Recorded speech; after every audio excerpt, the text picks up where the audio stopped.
बंदी छोड़ सतगुरु रामपाल जी परमेश्वर जी की जय हो।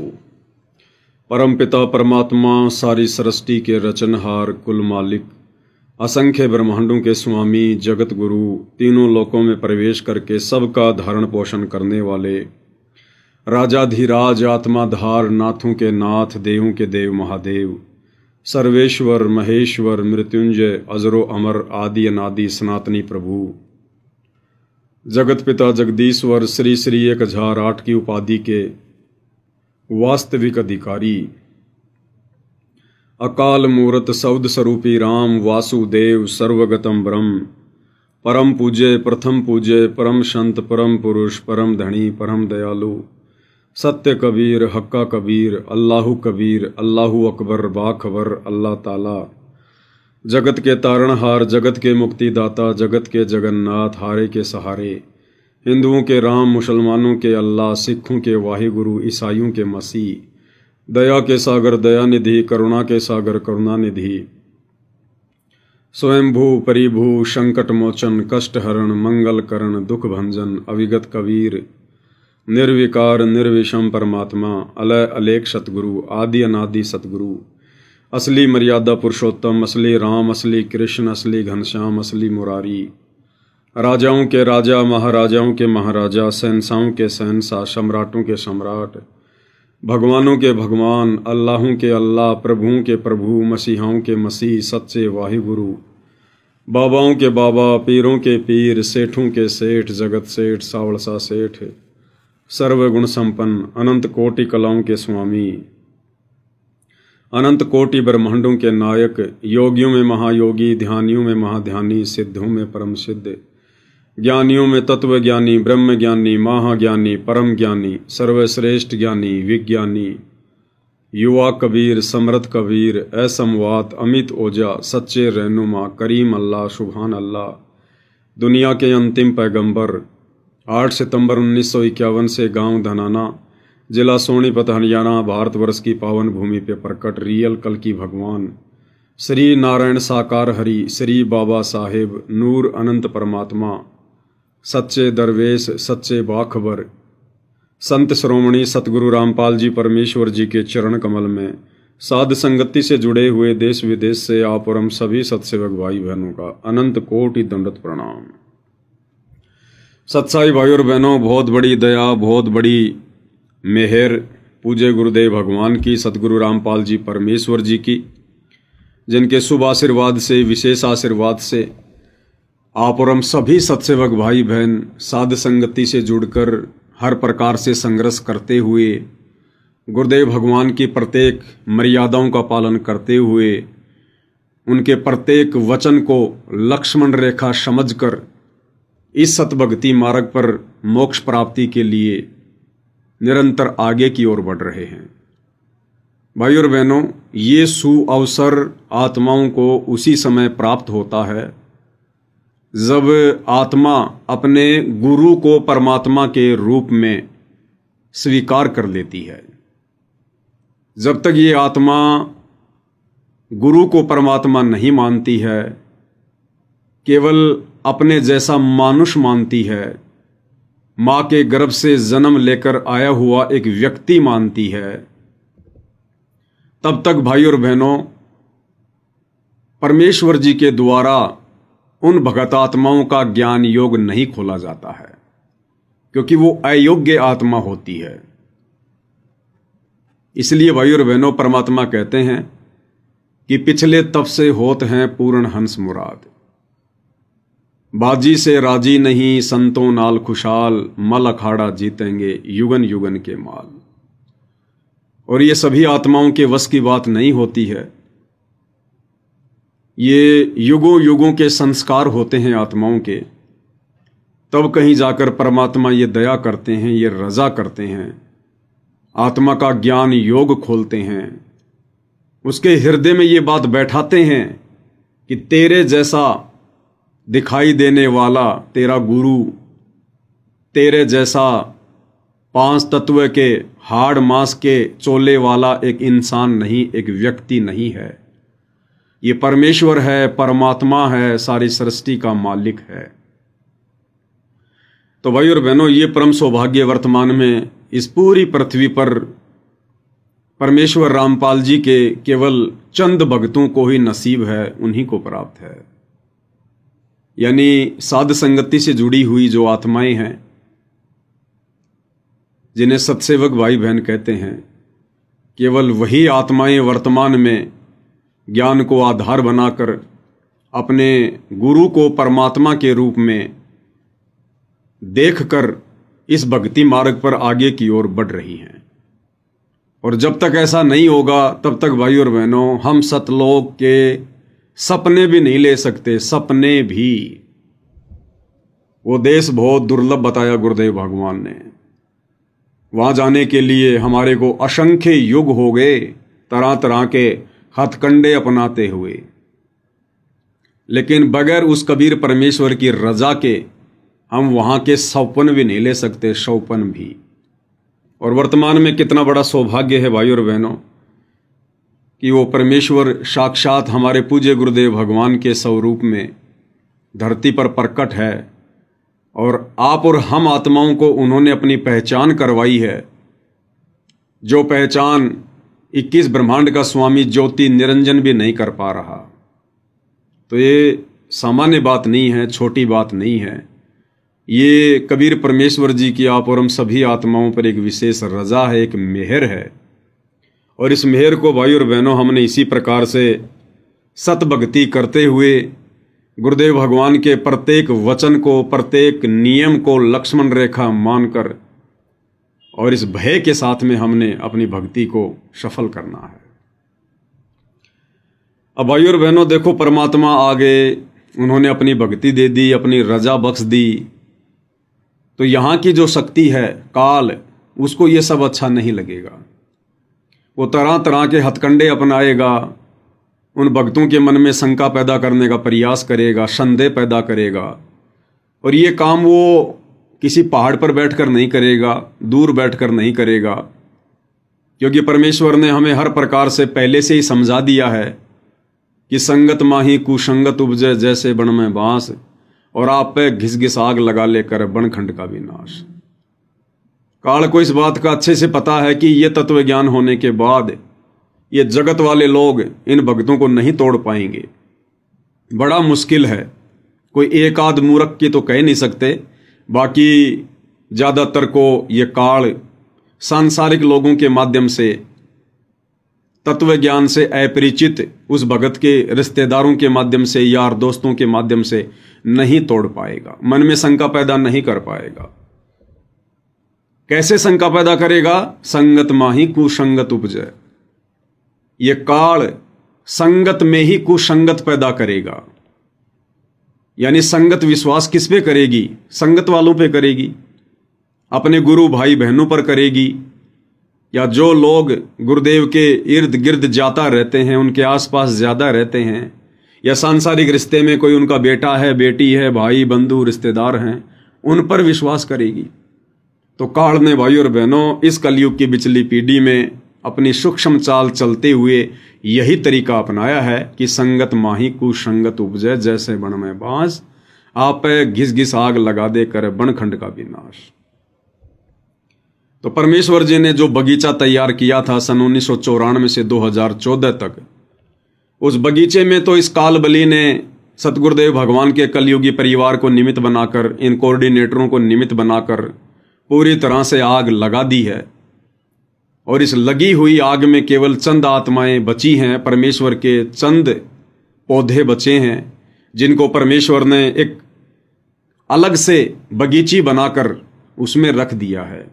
और उस बगीची का नाम है साध संगति, और उन पौधों का नाम है सतसेवक। लेकिन काल को यहां भी संतोष नहीं है, वो छोटी बगीची को भी बदनाम करना चाहता है, बर्बाद करना चाहता है, उन पौधों को भी उखाड़ना चाहता है। लेकिन ये संभव नहीं है, क्योंकि अब की बार जो बगीची लगाई है वो बगीची स्वयं कबीर भगवान ने, सारी सृष्टि के मालिक ने, सतगुरु रामपाल जी परमेश्वर जी ने बहुत ही सोच समझ कर लगाई है। और उस बगीची को अपना स्पेशल उन्होंने प्रोटेक्शन दिया है, एक सिक्योरिटी दे रखी है। तो यहां पर काल की दाल अब नहीं गलेगी। हाँ, कोशिश तो करेगा, कोशिश तो करेगा और संगत वालों के माध्यम से ही करेगा और कर भी रहा है। वैसे तो 90% भगत भाई जो साध संगति से जुड़े हुए हैं वो समझ चुके हैं, पहचान चुके हैं कि अगर अपनी आत्मा का कल्याण करवाना है तो चुपचाप मर्यादा में रहकर गुरुदेव के चरणों में पड़े रहकर अपनी भक्ति सफल करो। ये बकवाद करते हुए, निंदा चुगली करते हुए, मनमुटाव करते हुए, राग द्वेष ईर्ष्या मन में पालते हुए हमें असंख्य युग हो गए हैं, कुछ भी हाथ नहीं लगा। और अब हमने इन सभी चीजों को समाप्त करना पड़ेगा, अन्यथा परमेश्वर की वाणी है कि राग द्वेष नहीं करना रे, उस दरगाह बीच लेखा भरना रे। तो ज्यादातर भाई बहनों के तो समझ में आ चुकी है, वो तो बिल्कुल मृत प्राय जैसी स्थिति में आ चुके हैं। जैसे जैसे भक्ति बढ़ती चली जाती है वैसे वैसे फलदार पौधा नीचे की ओर झुकना शुरू हो जाता है। लेकिन कुछ एक बंबू हैं, कुछ एक बांस है भाई और बहनों, और बांस की आदत होती है सीधा खड़ा होना। तो ऐसे ही हमारे एक साध संगति से बाहर निकले हुए एक हमारे भगत हैं दर्शन दास जी। कुछ दिन पहले दास ने उनका एक लाइव वीडियो देखा, वैसे ही चल रहा था, दास अपनी तारीख पर गया हुआ था। तो दोपहर के समय उनका एक लाइव आया हुआ था 26 तारीख को, 26 अगस्त को। तो दास ने वो थोड़ा सा देखा। मेरे साथ में जो भगत जी थे उन्होंने कहा कि भगत जी देखो क्या बकवाद कर रहा है, बिल्कुल ही बुद्धि भ्रष्ट हो चुकी है, इनकी काल बैठा है। तो दास ने कहा कि भाई क्या कह रहा है, क्या समाचार दे रहा है, थोड़े से हमें भी सुना दो। तो उन्होंने कुछ एक बातें बताई। तो एक बात को लेकर वो भाई संगत को भ्रमित कर रहा था, अपना मनमाना आचरण संगत पे थोप रहा था और हवाला दे रहा है गुरुदेव भगवान का, गुरुदेव के सत्संगों का। ये देखो इनका एक और मनमाना आचरण। और क्या मनमाना आचरण? इस पवन दास ने सत्सेवकों के घरों में आदरणीय गरीबदास जी की 50 घंटे की वाणियां जो सतगुरु रामपाल जी ने अपने मुखार विंद से बोलकर भेज रखी हैं, उन वाणियों को एक मेमोरी कार्ड में डालकर और हजारों सत्सेवक भाई बहनों के घरों में पहुंचा दिया है। और सभी सत्सेवकों के घरों में वो वाणियां 24 घंटे चलती है। और फिर कह रहा कि ये वाणियां 24 घंटे नहीं चलानी चाहिए, ये वाणियां ऐसे नहीं चलनी चाहिए घरों में। तो क्या जंगल में चलनी चाहिए? तो क्या शमशान घाट पे स्पीकर लगा के रख दो? कह रहा कि कौन सुनता है 24 घंटे वाणियां? तुम वाणियों को लगा के दरबार में रख देते हो, कहीं भी रख देते हो। ये वाणियों का अपमान हो रहा है, परमात्मा की बेइज्जती हो रही है, परमात्मा का अपमान हो रहा है। अगर आप नहीं सुन रहे हो तो आपने वाणियां चला के नहीं छोड़नी चाहिए। पहले आपको छोटा सा उनका प्रवचन सुना देते हैं भाई और बहनों, जो कि रेफरेंस दे रहे हैं सतगुरुदेव जी के सत्संगों का, और अपना खुद का मनमाना आचरण संगत के ऊपर थोप रहे हैं। क्योंकि बीच बीच में आप भाई बहनों को सचेत करना बहुत जरूरी होता है। और कुछ एक मूर्ख श्रेणी के, ज्यादा नहीं, 2-4, मुश्किल से 2-4 लोग जो इनका सपोर्ट करते हैं। क्योंकि भाई और बहनों, जब काल किसी की बुद्धि पर बैठता है तो वो अपने जैसे ही विचारों वाले व्यक्तियों को ढूंढता है और ऑटोमेटिक उसके साथ में वैसे लोग जुड़ते चले जाते हैं। फिर उन्हें कितना ही समझा लो, कुछ भी प्रमाण दे दो, उनकी बुद्धि में फिर ये बात नहीं आती है कि हम क्या कर रहे हैं। तो आदरणीय गरीबदास जी महाराज जी की अमृतवाणियां, सदग्रंथ साहिब की, पूज्य गुरुदेव भगवान के मुख कमल से जो घरों में चल रही हैं पाठ के रूप में, उन वाणियों को लेकर भी इन लोगों को बड़ी तकलीफ हो रही है, बड़ी परेशानी हो रही है। ना इनकी जेब से हमने कोई मेमोरी कार्ड लिया, ना इनकी जेब से कोरियर के पैसे लगे, ना इनकी जेब से हम कोई पैसे लेकर स्पीकर खरीद के लाए, ना हम इनको सुना रहे, और फिर भी इन लोगों को बेवजह प्रॉब्लम हो रही है। तो क्या कह रहे हैं ये भाई साहब, थोड़ा सा इनका तत्व ज्ञान सुन लेते हैं। और अच्छा, एक बात और रहेगी, एक क्रिया इन्होंने और बता दी। इन्होंने एक चिप बनवा दी। अच्छा। वो गुरु ग्रंथ साहिब की अमर वाणियों की एक चिप बनवा दी पवन जी ने। अच्छा। और वो सबके घरों में, सबके दरबार में रखवा दी कि 24 घंटे इन वाणियों को चलाओ। सही बात है। तो 24 घंटे उस वाणियों को चलवा रहे हैं जी। अब गुरुदेव ने क्या बताया? गुरुदेव ने बताया, चाहे ये सत्संग हो, चाहे ये तीनों समय की नित्य कर्म हो, तीनों समय की कोई सी भी वाणी हो, अच्छा। यदि हम कोई उसको सुन नहीं रहे हैं और पीछे से वो चल रहा है, तो उन अमर वाणियों का अभिमान है। अच्छा। वो अपमान है उनका। ठीक है। उन वाणियों का अपमान है। अच्छा। अपमान होता है। अब ये 24 घंटा उसमें चलाते हैं, क्या रात को 24 घंटा इसमें कोई सुनता है इनके घरों में? सुनता है कोई? जिन्होंने यहाँ लगा रखी है दरबार में या कहीं भी वो चिप लगा के। अब बताओ भाई और बहनों, इनको इन बातों से भी दिक्कत हो गई है। और क्या कह रहा है कि गुरुदेव ने कहा है। देखो, काल ऐसे मूर्ख बनाता है भाई और बहनों, और मूर्ख बन जाते हैं वो प्राणी जिनको ज्ञान आधार नहीं होता। गुरुदेव भगवान का रेफरेंस दे रहा है कि गुरुजी कहते हैं चाहे सत्संग की वाणी हो, चाहे तीनों समय की आरती, संध्या आरती, नित्य नियम की वाणियां हो, अगर आप सुन नहीं रहे हो और आपने लगा रखी है तो वो उन वाणियों का अपमान हो रहा है, भगवान की बेइज्जती हो रही है। और क्या कह रहा है? गुरुजी ने कहा है। अब इसने सत्संग तो दिखाया ही नहीं कि गुरुजी ने कौन से सत्संग में कही है ये बात, लेकिन हम जरूर दिखा देते हैं, जिसमें पूज्य गुरुदेव भगवान कह रहे हैं, जिन दो बातों का इन्होंने हवाला दिया है ना, कि गुरुजी कहते हैं कि चाहे सत्संग हो या चाहे आरती हो, उनको चला के नहीं छोड़ना चाहिए अगर आप नहीं सुन रहे हैं तो, वरना उनकी बेइज्जती हो जाएगी। अब गुरुदेव इन्हीं दो बातों के बारे में क्या कह रहे हैं? परमात्मा तो ये कह रहे हैं कि बच्चों, चाहे ये सत्संग हो या चाहे ये तीनों समय की आरती हो, अगर इनको चलाने के बाद में अगर आपको नींद भी आ जाती है, किसी कारण से यदि आप सो भी जाते हो, तो भी ये आपके पाप कर्मों का नाश करती है ये वाणी। यानी भगत के सोने के बाद भी ये वाणियां उसके शरीर के ऊपर काम करती हैं। ये परमेश्वर की अमर वाणियां हैं, अमृत वाणियां हैं। तो गुरुदेव क्या कह रहे हैं और भाई साहब बिल्कुल उसके उल्टा प्रचार कर रहे हैं, और फिर कहते हैं कि हम ज्ञान आधार से बातें कर रहे हैं। अब गुरुदेव भगवान क्या कह रहे हैं भाई, वो भी सुन लेते हैं।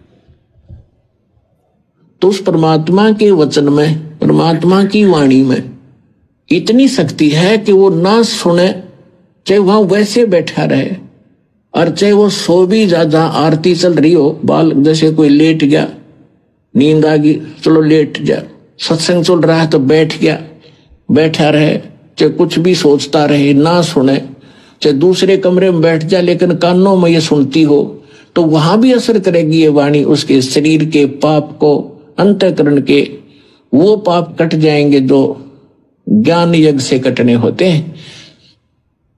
अब बताओ भाई और बहनों, परमात्मा क्या कह रहे हैं, और परमात्मा का ही हवाला देकर ये लोग उल्टा ज्ञान प्रचार कर रहे हैं। अरे भाई, ये अमृत वाणियां हैं, पाठ प्रकाश की वाणियां हैं। सत्संग अलग चीज है, तीनों समय की आरती अलग चीज है, और जो ये सदग्रंथ साहिब की वाणियां है ना, ये अलग चीज हैं। ये वाणियां हमारी आत्मा के पाप कर्मों के मैल को साफ करती हैं, काटती हैं ये। अच्छा, वाणियों को हम क्या सुनेंगे भाई ध्यान से बैठकर, जब हमें वाणियों के खुलासे का ही नहीं पता, ना परमात्मा ने सदग्रंथ साहिब का खुलासा कर रखा। अगर आप बैठ कर भी अगर आप सुनने लग गए, आप क्या समझोगे इन वाणियों को? ये तो गूढ़ रहस्य हैं, इनके अर्थ को हम समझ पाएंगे क्या, खोल पाएंगे क्या? तो ये वाणियां तो सुनने के लिए ही हैं, ये वाणियां तो इसी प्रकार से अपना कार्य करेंगी। जिस प्रकार गुरुदेव भगवान ने हमें क्या बताया कि आदरणीय गरीबदास साहिब के पंथ में एक व्यक्ति था, और उस व्यक्ति ने गरीबदास जी की कुछ वाणियों को सिद्ध कर लिया। गरीबदास जी की वाणियों को उसने सिद्ध कर लिया, और उसमें से एक वाणी उसने सेलेक्ट कर ली, जिसको कहते हैं गारुड़ू मंत्र। गारुड़ू मंत्र, और लाखों बार उसका जाप करके उसको सिद्ध कर ली। और यदि किसी व्यक्ति को सांप खा जाए, सांप काट जाए, तो वो व्यक्ति तो हो गया बेहोश, वो तो बेहोश हो गया, वो तो निंद्रा में चला गया, वो तो कोमा में चला गया, उसको तो होश ही नहीं है। और वो गारुड़ू व्यक्ति उन वाणियों को उस बेहोश व्यक्ति के पास में खड़ा होके बोलता है, उच्चारण करता है।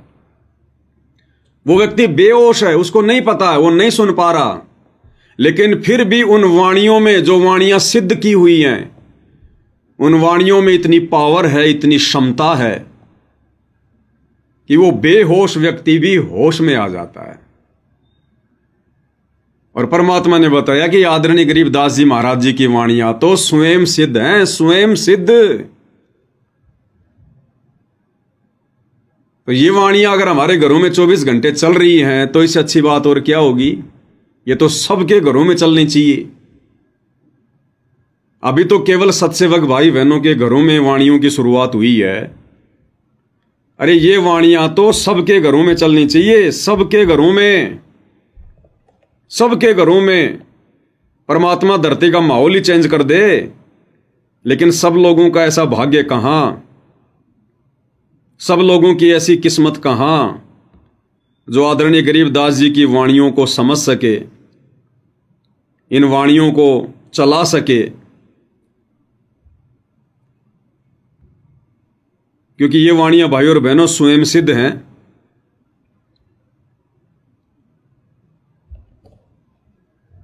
और ये वाणियां 24 घंटे हम सत्सेवक भाई बहनों के घरों में चल रही हैं। ये तो सबके घरों में चलनी चाहिए, सबके घरों में। ये तो स्वयं सिद्ध वाणियां हैं। इन वाणियों ने अपना जो कार्य करना है वो ये वाणियां करती रहती हैं। कहता कौन सुनता है? अरे शरीर सोता भाई, आत्मा थोड़ी सोती है। और ये आत्मा की खुराक है। ये वाणियां कोई शरीर की खुराक थोड़ी है। ये वाणियां तो आत्मा की खुराक हैं। और आत्मा कभी सोती नहीं है। हम सो जाते हैं, ये शरीर निढाल हो जाता है, तो भी आत्मा अपना कार्य करती है। और मान लो अगर हम भी नहीं सुन रहे तो 84 लाख प्रकार की जीव योनियां भाई, उस घर में मक्खी भी है, मच्छर भी है, सूक्ष्म जीव भी है, छिपकली भी है, घर के आंगन में कोई गाय भैंस भी है, कोई ऊंट भी है, कोई बैल भी है। सब सुनते हैं इन वाणियों को। पेड़ पौधों पे भी इन वाणियों का असर होता है जो नहीं सुन रहे। अब बताओ पेड़ के कौन से जो है कान होते हैं? पेड़ के तो कान नहीं होते ना। लेकिन गुरुदेव ने क्या बताया? पेड़ पौधों पर भी ये वाणियां अपना असर करेगी। अब बताओ भाई और बहनों, अब इन भाइयों को कौन समझाए? बस इन्होंने तो अपनी वो राग द्वेष ईर्ष्या वाली जो इच्छा है वो पूरी करनी है। कुछ भी बोलना है, ऊट पटांग कुछ भी बोल देना है। अब गुरुदेव के सत्संगों का हवाला दे रहा है कि वाणी अगर कोई नहीं सुन रहा है तो वाणियां नहीं चलानी चाहिए, वाणियों की बेइज्जती होती है। और गुरुदेव कह रहे हैं वाणी चलाकर, आरती चलाकर अगर आप सो भी जाते हो तो भी ये वाणियां अपना काम करती हैं। बताओ, बिल्कुल एकदम सरासर झूठ बोल रहा है। तो भाई और बहनों, इन लोगों के अंदर वो ईर्ष्या भावना बहुत तेजी से अपनी जगह बना रही है और एक दिन इनको थोतला कर देगी, इनको खोखा कर देगी। तो हमें इन लोगों की बातों पे ज्यादा ध्यान नहीं देना चाहिए। परमेश्वर ने हमें किस प्रकार से आदेशित किया है, निर्देशित किया है। दास उनके सत्संग सुनाकर या भाई बहनों को कोई बात बताता है, मनमाना आचरण आपके ऊपर नहीं थोपता है। तो ये परमेश्वर की वाणियां, ये तो घर घर में चलाने के लिए दी है परमात्मा ने, घर घर में। एक तो आदरणीय गरीबदास जी की वाणियां, ऊपर से पूर्ण ब्रह्म परमेश्वर सतगुरु रामपाल जी के मुखारविंद से उच्चारित, ये तो हमारे पाप कर्मों को भस्म कर देंगी, भस्म। और बाकी संगत ये नहीं सुन रही, मर्यादा में रह के भक्ति नहीं कर रही, तभी तो उनके सिर पे काल बैठा हुआ है। नहीं तो ये भक्ति का समय है। बकवाद इस समय हमारे आसपास भी नहीं फटकनी चाहिए, आसपास भी। तो सत्सेवक भाई बहन इन वाणियों को अपने अपने घरों में चला के रखते हैं। और जब सत्सेवक भाई बहन गुरुदेव भगवान का कोई सत्संग सुनते हैं तो वाणियों की आवाज को बिल्कुल धीमा कर देते हैं, 1 नंबर पे कर देते हैं, ताकि वाणियां हमें डिस्टर्ब ना करें। या वाणी वाले स्पीकर को सत्संग सुनने वाली जगह से हटाकर कोई दूसरे रूम में रख देते हैं, या फिर हम उनको बंद कर देते हैं। कोई जरूरी थोड़ी है कि हम अगर एक बार हमने वाणी चला दी तो 50 घंटे तक नॉन स्टॉप चलेंगी? नहीं। हम कोई पाठ प्रकाश थोड़े कर रहे हैं जो वाणियां बीच में नहीं टूटनी चाहिए। ये तो एक ज्ञान यज्ञ है। वाणियों का अपना असर है जो होता रहेगा, क्योंकि शब्द कभी खंड नहीं होता और ये शब्द ब्रह्मांड में जाता है और ऊपर जाकर अपनी एक परत बना लेता है। फिर उस शब्द का वैसा प्रभाव नीचे सभी प्राणियों पर पड़ता है। इससे धीरे धीरे वातावरण बदलता है, माहौल बदलता है। तो जब जब हम सत्संग भाई बहन गुरुदेव का सत्संग सुनते हैं या तीनों समय की आरती करते हैं या सुमरण करते हैं, तो या तो हम इन वाणियों को बंद कर देते हैं या बिल्कुल एक नंबर पे स्लो स्लो करके हम उस जगह से दूसरी जगह पर उस स्पीकर को रख देते हैं, या हम उसको कुछ समय के लिए बंद कर देते हैं। इसमें क्या दिक्कत है? और अब तो हमें ऐसी आदत पड़ चुकी है, अगर हमारे घरों में धीरे धीरे मंद मंद आवाज में अगर ये परमेश्वर जी की वाणियां नहीं चलती हैं, तो हमें तो ऐसा लगता है जैसे शमशान घाट हो, शमशान घाट। हमें अच्छा सा ही नहीं लगता। इसलिए धीरे धीरे परमेश्वर की वाणियां चलती रहती हैं। रात को बड़े अच्छे से नींद आती है और ना जाने रात्रि में परमेश्वर हमारे कितने पाप कर्मों को हटा देते हैं, हमारी आत्मा का कितना मैल परमात्मा झाड़ देते हैं, क्योंकि ये स्वयं सिद्ध वाणियां हैं, परमेश्वर की वाणियां हैं। अब काल नहीं चाहेगा भाई और बहनों की ये वाणियां आत्माएं सुने, इन वाणियों को अपने घरों में चलाएं, वो नहीं चाहेगा। इसलिए संगत माही कुसंगत उपजे, जैसे बन में बांस, आप घिस घिस आग लगा देकर बनखंड का विनाश। तो सतलोक आश्रम मैनेजमेंट हरियाणा वालों के वहां तो इस काल का दाव लग गया। लाखों को इसने भ्रमित कर दिया, मर्यादा तुड़वा दी, सारे उल्टे भक्ति विरुद्ध कर्म करवा दिए। और अब इसने साध संगतियों में धीरे धीरे एंट्री मारनी शुरू की है। तो भाई और बहनों, साध संगतियों में इसकी दाल नहीं गलेगी। यहां तो परमेश्वर के ज्ञान आधार से आत्माएं जुड़ी हैं, देखा देखी में भेड़ चाल वाली आत्माएं नहीं हैं। अगर कोई देखा देखी में भेड़ चाल में जुड़ता है तो ज्यादा दिन वो साध संगति रूपी खूटे से बंध के नहीं रहता। परमात्मा उसका खूटा उखाड़ देते हैं और वो वहां से भाग जाता है। तो भाई और बहनों, हमने तो हर स्थिति में गुरुदेव भगवान के ज्ञान को आधार बनाकर ही आगे बढ़ना है। साथ में भाई और बहनों,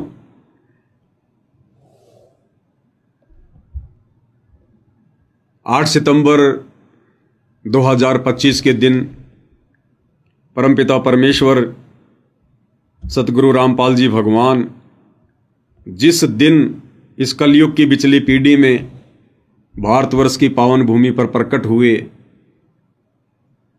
उस दिन को हम सभी सत्सेवक भाई बहन, जब से हमें ज्ञान हुआ तब से सतगुरु प्रकट दिवस के रूप में मनाते आ रहे हैं। तो अब आने वाले 3 दिन के बाद में या 4 दिन के बाद में गुरुदेव भगवान का प्रकट दिवस आ रहा है और सभी सत्सेवक भाई बहन इस प्रकट दिवस को अपने अपने घरों पर ही मनाएंगे, अपने गुरुदेव भगवान को प्रसन्न करेंगे, उनको ये विश्वास दिलाएंगे कि हे गुरुदेव भगवान, अब आपके अलावा हमारा संसार में और कोई नहीं है। तमेव माता च पिता तमेव, तमेव बंधु च सखा तमेव, तमेव विद्या च द्रविणम तमेव, तमेव सर्व मम देव देव। साधु माई बाप है, साधु भाई बंद, साधु मिलावे राम से, काटे यम के फंद। तो हम भगत भाई बहनों ने हर स्थिति में ज्ञान को आधार बनाकर, गुरु को परमेश्वर मानकर और अपने घर को ही आश्रम बनाकर इस परीक्षा के समय में हमने पूज्य गुरुदेव भगवान का प्रकट दिवस मनाना है। किसी भी प्रकार के मनमाने आचरण से, आडंबर से, पाखंड से, दिखावे से हमने बिल्कुल दूर रहना है। सिंपल तरीके से हमने अपने घर पर परमेश्वर जी को भोग लगाना है, जैसे हम प्रतिदिन लगाते हैं। 8 सितंबर के दिन आप चाहें जितने व्यंजन बना सकते हैं, जितने आप बनाना जानते हैं। हमने बाजार की किसी भी दुकान से मिठाई लेकर नहीं आनी है, ध्यान रखना इस बात का। बाजार का हमने कुछ भी बना बनाया नहीं लाना है। कच्चा सामान ला सकते हैं, उसको साफ करके और फिर अपने हाथों से घर पर बनाकर, चाहे आप 36 प्रकार के व्यंजन बनाओ, चाहे 56 प्रकार के बनाओ, चाहे 1000 प्रकार के बनाओ, ये आपकी अपनी मौज है, आपकी अपनी मर्जी है, आपकी अपनी आर्थिक स्थिति के ऊपर निर्भर करता है। लेकिन जबरदस्ती नहीं, बिल्कुल सहज तरीके से। खसना नहीं, जबरदस्ती। और 8 सितंबर को हमने परमेश्वर को प्रसन्न करना है, और इस प्रकार से हमने भक्ति मार्ग पर धीरे धीरे आगे की ओर बढ़ना है। और ये क्यों संभव हो रहा है भाइयों और बहनों? क्योंकि हमने दिल की गहराइयों से ज्ञान को आधार बनाकर गुरु को परमात्मा के रूप में स्वीकार कर लिया है। असल में गुरुदेव भगवान जो अपने सत्संगों में कहा करते थे कि बच्चों, सत्संगों को ध्यान से सुना करो, एक एक शब्द पे विचार किया करो कि सत्संग में क्या बोला जा रहा है, क्या कहा जा रहा है। असल में अब हमें वो सत्संग समझ में आ रहे हैं। अब हमने उस विधि से सत्संगों को सुनना प्रारंभ किया है, और अब साध संगति से जुड़ने के बाद और विशेषकर गुरु को परमात्मा मानने के बाद, क्योंकि गुरु को परमात्मा मानने के बाद ही भाई और बहनों हमारा ज्ञान योग खुलता है। उससे पहले नहीं खुलेगा, चाहे हम कितना प्रयास कर लें, हम कितनी कोशिशें कर लें, उससे पहले हमारा ज्ञान योग नहीं खुलेगा। दास आपको परमेश्वर जी का एक छोटा सा सत्संग सुनाएगा ताकि हमारे को दृढ़ विश्वास हो भाई और बहनों कि वर्तमान में ही हमें ये बातें क्यों समझ में आई है कि गुरु ही परमात्मा है, गुरु ही भगवान है, गुरु ही सारी सृष्टि का मालिक है।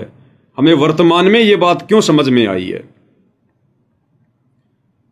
क्योंकि वर्तमान में गुरुदेव भगवान ने हमारा ज्ञान योग खोल दिया है।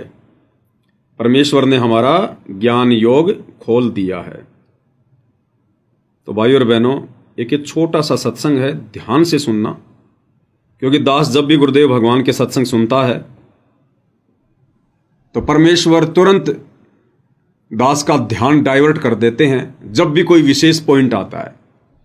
और ये अब हम सभी भाई बहनों के साथ में बन रही है।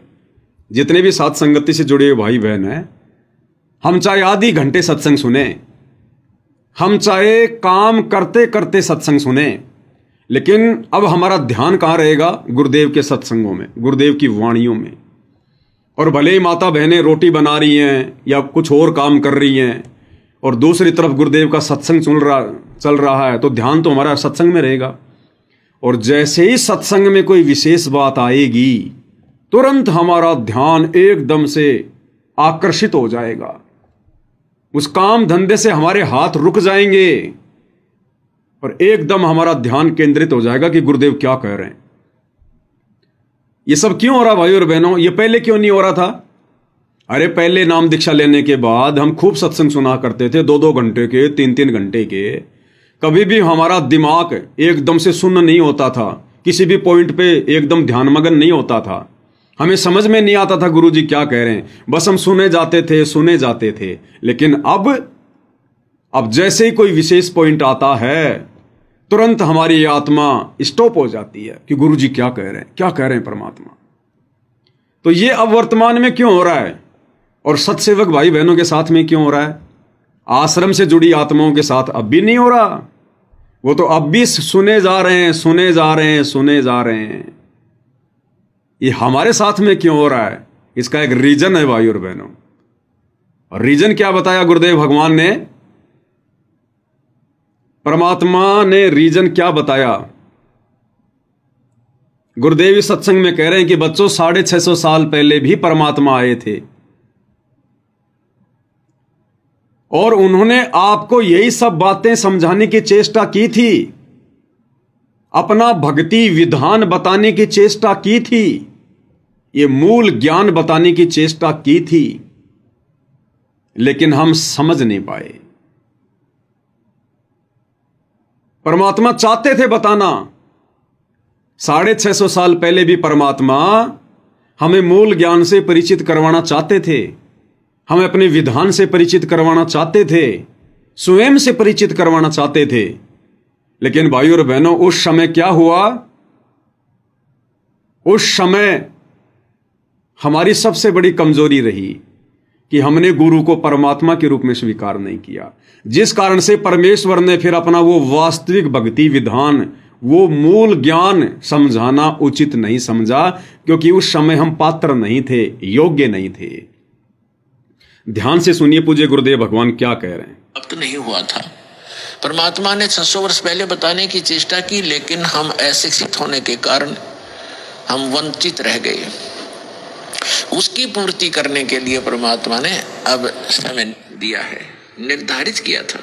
क्या कह रहे हैं गुरुदेव कि परमात्मा ने 650 साल पहले चेष्टा की थी, यानी कोशिश की थी अपना विधान बताने की, लेकिन हम अशिक्षित थे और अशिक्षित होने के कारण उन पंडितों का, उन विद्वानों का जो संस्कार जानते थे, उनका दाव लग गया और उन्होंने हमारे को यह कहकर भ्रमित किया कि कबीर परमात्मा नहीं हो सकता, कबीर भगवान नहीं है, ये तो एक जुलाहा है, ये तो एक कवि है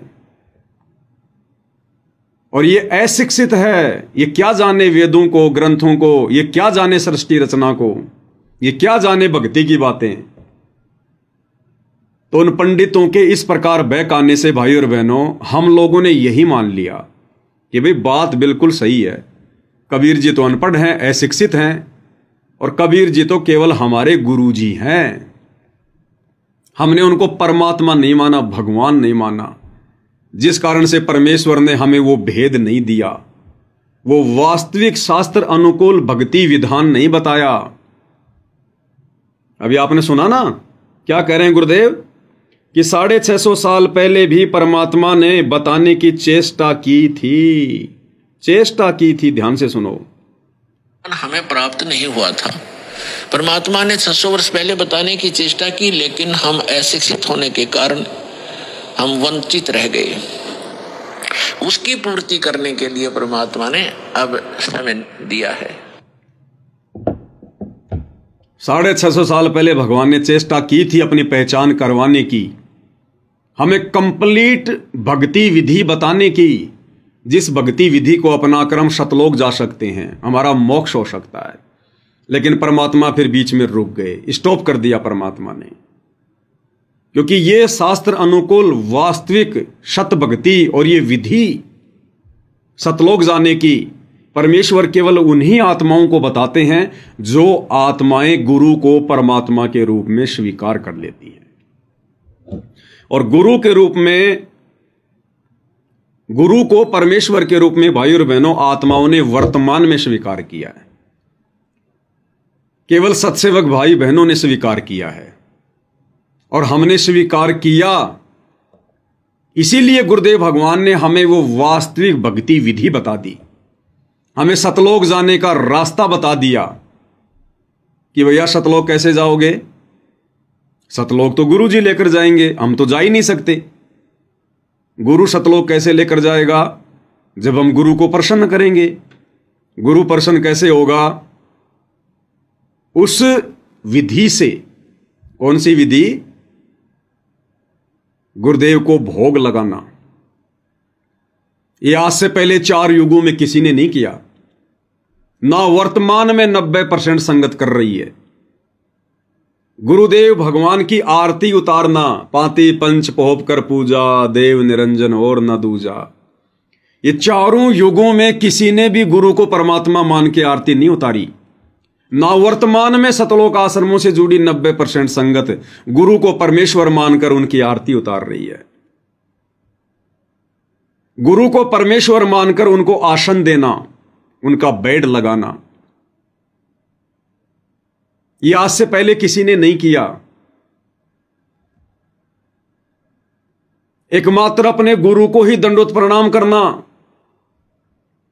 अन्य को शौपन में भी नहीं करना, ना मां को, ना बाप को, ना रिश्तेदार को। ब्रह्मा विष्णु महेश आ जाए तो उनको भी नहीं, ना बड़े से बड़े धर्मगुरु को। ये 4 युगों में आज से पहले नहीं हुआ भाई और बहनों। और ना वर्तमान में सतलोक आश्रमों से जुड़ी 90% संगत कर रही है, केवल सत्सेवक भाई बहन। इन आश्रमों में तो गरीबदास जी को भी दंडोत किया जा रहा है, दादा गुरु जी को, एक भगत को भी दंडोत किया जा रहा है, पंडित चिदानंद जी को, एक भगत को भी दंडोत किया जा रहा है, और दाढ़ी मूंछ वाले कागज के कबीर को भी दंडोत किया जा रहा है। एकमात्र अपने गुरुदेव भगवान का जयकारा लगाना, यह आज से पहले 4 युगों में किसी ने नहीं किया। और ना वर्तमान में सतलोक आश्रमों से जुड़ी 90% संगत कर रही है।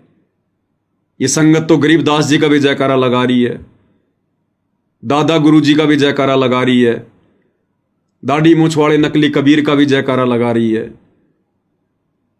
सर्व संतों की जय, सर्व भक्तों की जय, धर्मी पुरुषों की जय, श्री काशी धाम की जय, श्री छुडानी धाम की जय। एकमात्र अपने गुरुदेव का जयकारा सत्सेवक भाई बहन लगा रहे हैं। तो ये है वो वास्तविक शास्त्र अनुकूल भक्ति विधि की वो क्रिया, जिन क्रियाओं को करने से गुरु प्रसन्न होता है। बाकी भक्ति तो सभी कर रहे हैं, अरे भक्ति तो सभी कर रहे हैं, लेकिन जो क्रियाएं परमेश्वर साध संगत वाले भाई बहनों से करवा रहे हैं वो क्रिया संसार में कोई नहीं कर रहा। और इन क्रियाओं को किए बिना गुरु अपनी मेहर नहीं बख्शेगा, अपना वास्तविक विधान बताने की चेष्टा नहीं करेगा। इसलिए भाई और बहनों, परमात्मा कह रहे हैं कि 650 साल पहले परमात्मा ने बताने की चेष्टा की थी, लेकिन हम अशिक्षित थे।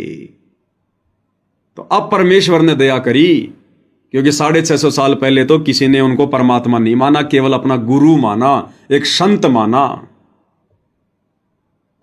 लेकिन वर्तमान में उनके आशीर्वाद से साध संगति वाले भाई बहनों ने उनको परमेश्वर के रूप में अपने घर में और घट में विराजमान कर लिया है, जिस कारण से परमेश्वर ने फिर हमारे ऊपर वो दया बख्श दी जो दया 650 साल पहले भी नहीं बख्शी, 4 युगों में नहीं बख्शी। हम नीचों से अपनी पहचान करवा दी,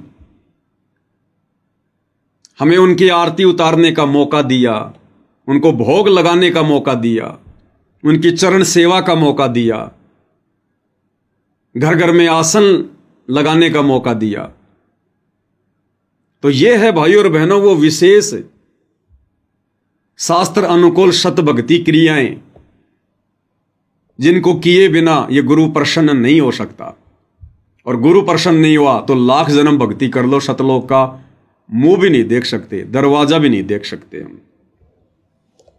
तो ये दया गुरुदेव भगवान ने आप और हम आत्माओं के ऊपर बख्शी है।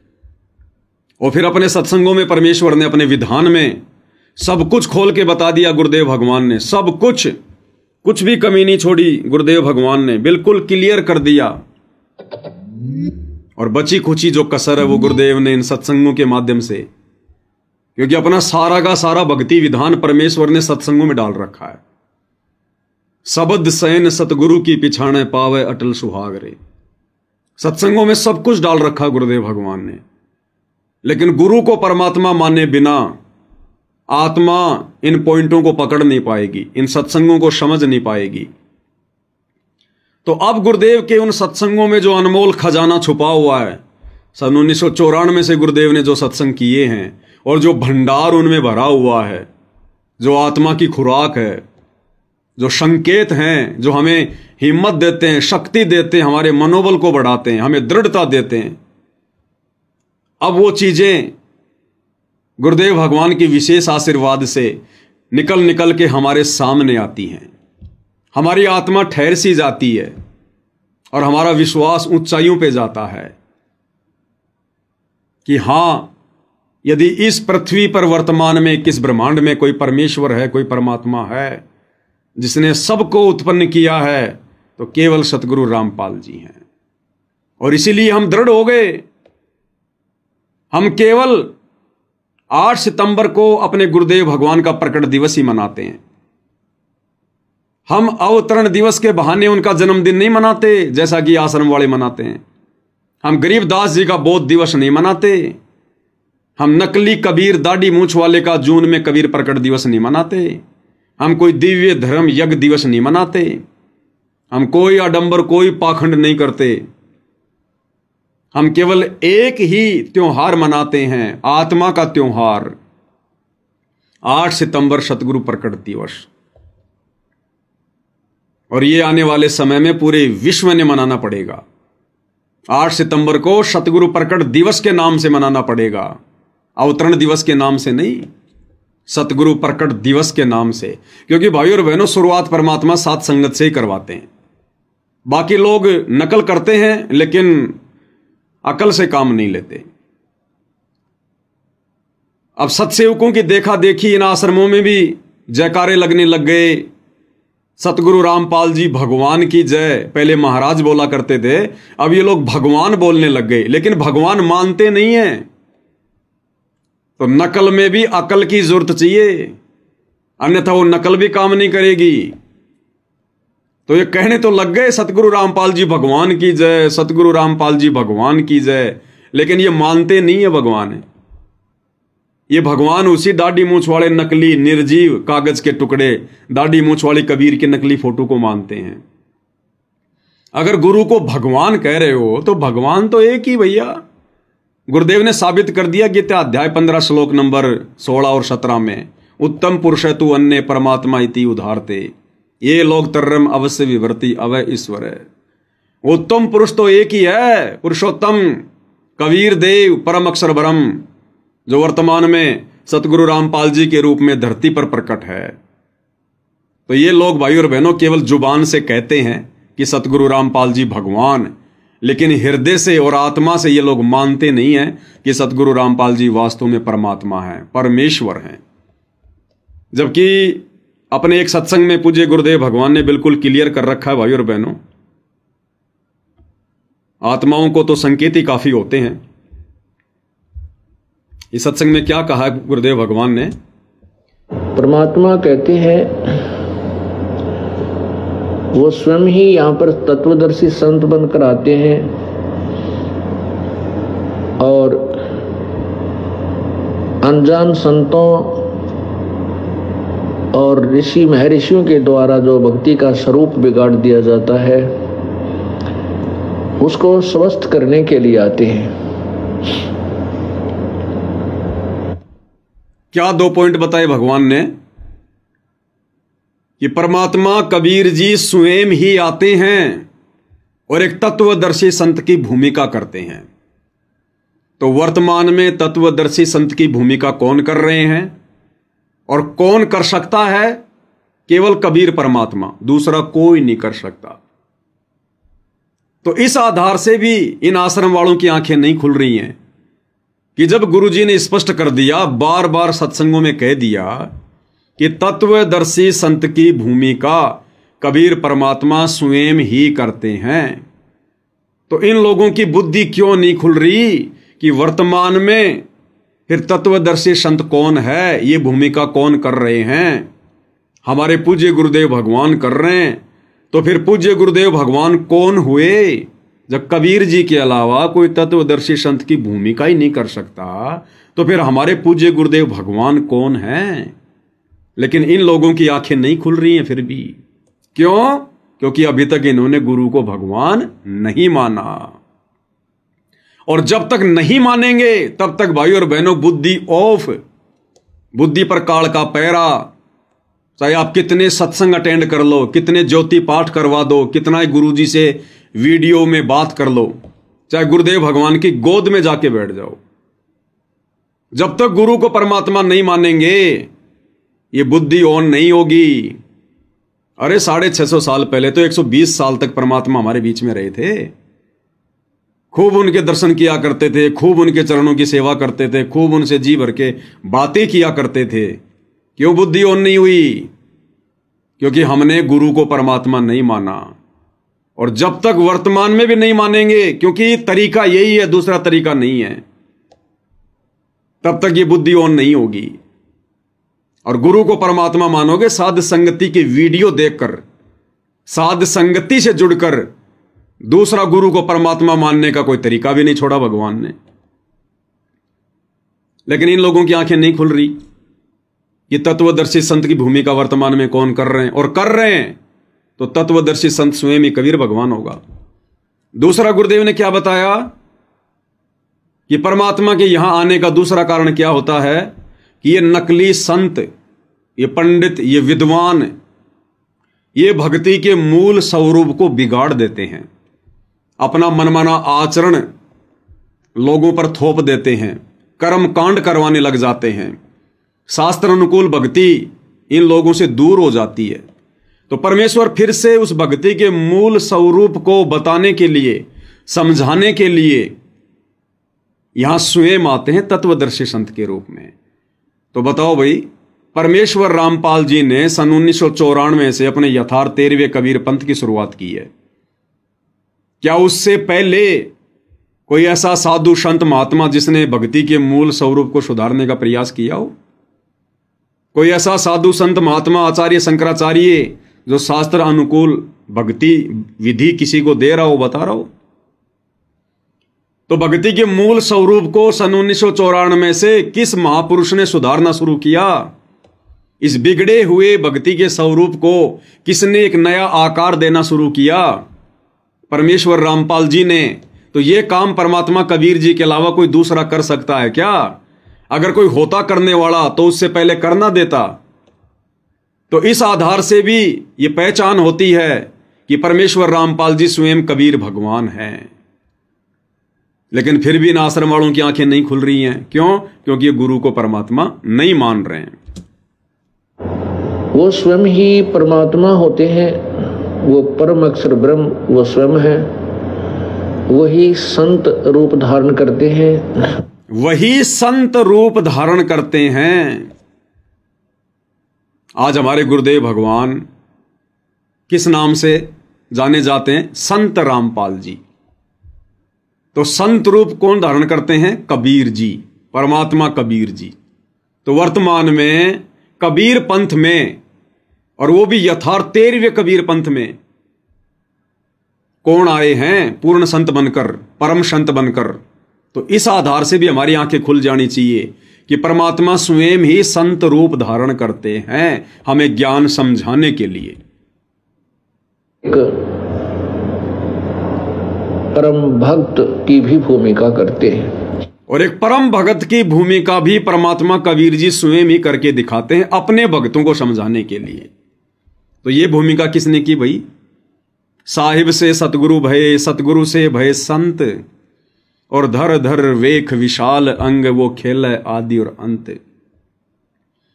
17 फरवरी 1988 को आदरणीय गरीबदास जी के 12वें पंथ में प्रवेश करके अपनी वाणी के अनुसार, जो वाणी धर्मदास जी के माध्यम से 650 साल पहले कबीर सागर में लिखवाई थी कि 12वें पंथ हम ही चल आवें और सब पंथों को मिटाकर एक पंथ चलावें। तो परमात्मा ने तो 12वें पंथ में आना था भाई। परमात्मा तो अपनी वाणी का पक्का है, अपनी जुबान का पक्का है। अरे परमात्मा का विधान तो अटल है, फैल हो ही नहीं सकता। सत्संग में क्या कह रहे हैं गुरुदेव भगवान, लेकिन सत्संग लोग सुनते कहां हैं। अब पूज्य गुरुदेव भगवान क्या कह रहे हैं भाई और बहनों, हमारी आंखें खुल जानी चाहिए। ध्यान से सुनिएगा क्या कह रहे हैं कि परमात्मा जुबान का पक्का है। परमात्मा कौन? कबीर जी जुबान का पक्का है, उसका नियम अटल है, अटल। तो 650 साल पहले धर्मदास जी के माध्यम से कबीर सागर में ये वाणी किसने लिखवाई? अपनी जुबान से बोलकर ये वाणी किसने लिखवाई कि 12वें पंथ हम ही चल आवें और सब पंथों को मिटाकर एक पंथ चलावें? परमात्मा कबीर जी ने। तो आज क्या वो परमात्मा कबीर जी जो अपनी जुबान का पक्का है, क्या वो फैल हो जाएगा? क्या कह रहे हैं परमेश्वर? जो जन मेरी शरण है ताका हूं मैं दास, और गेल गेल लाग्या फिरूं जब तक धरती आकाश। कहते एक बार जो मेरी शरण में आ गया और मेरे परम संत से नाम लेकर के भक्ति प्रारंभ कर दी, फिर वो चाहे विचलित भी हो गया,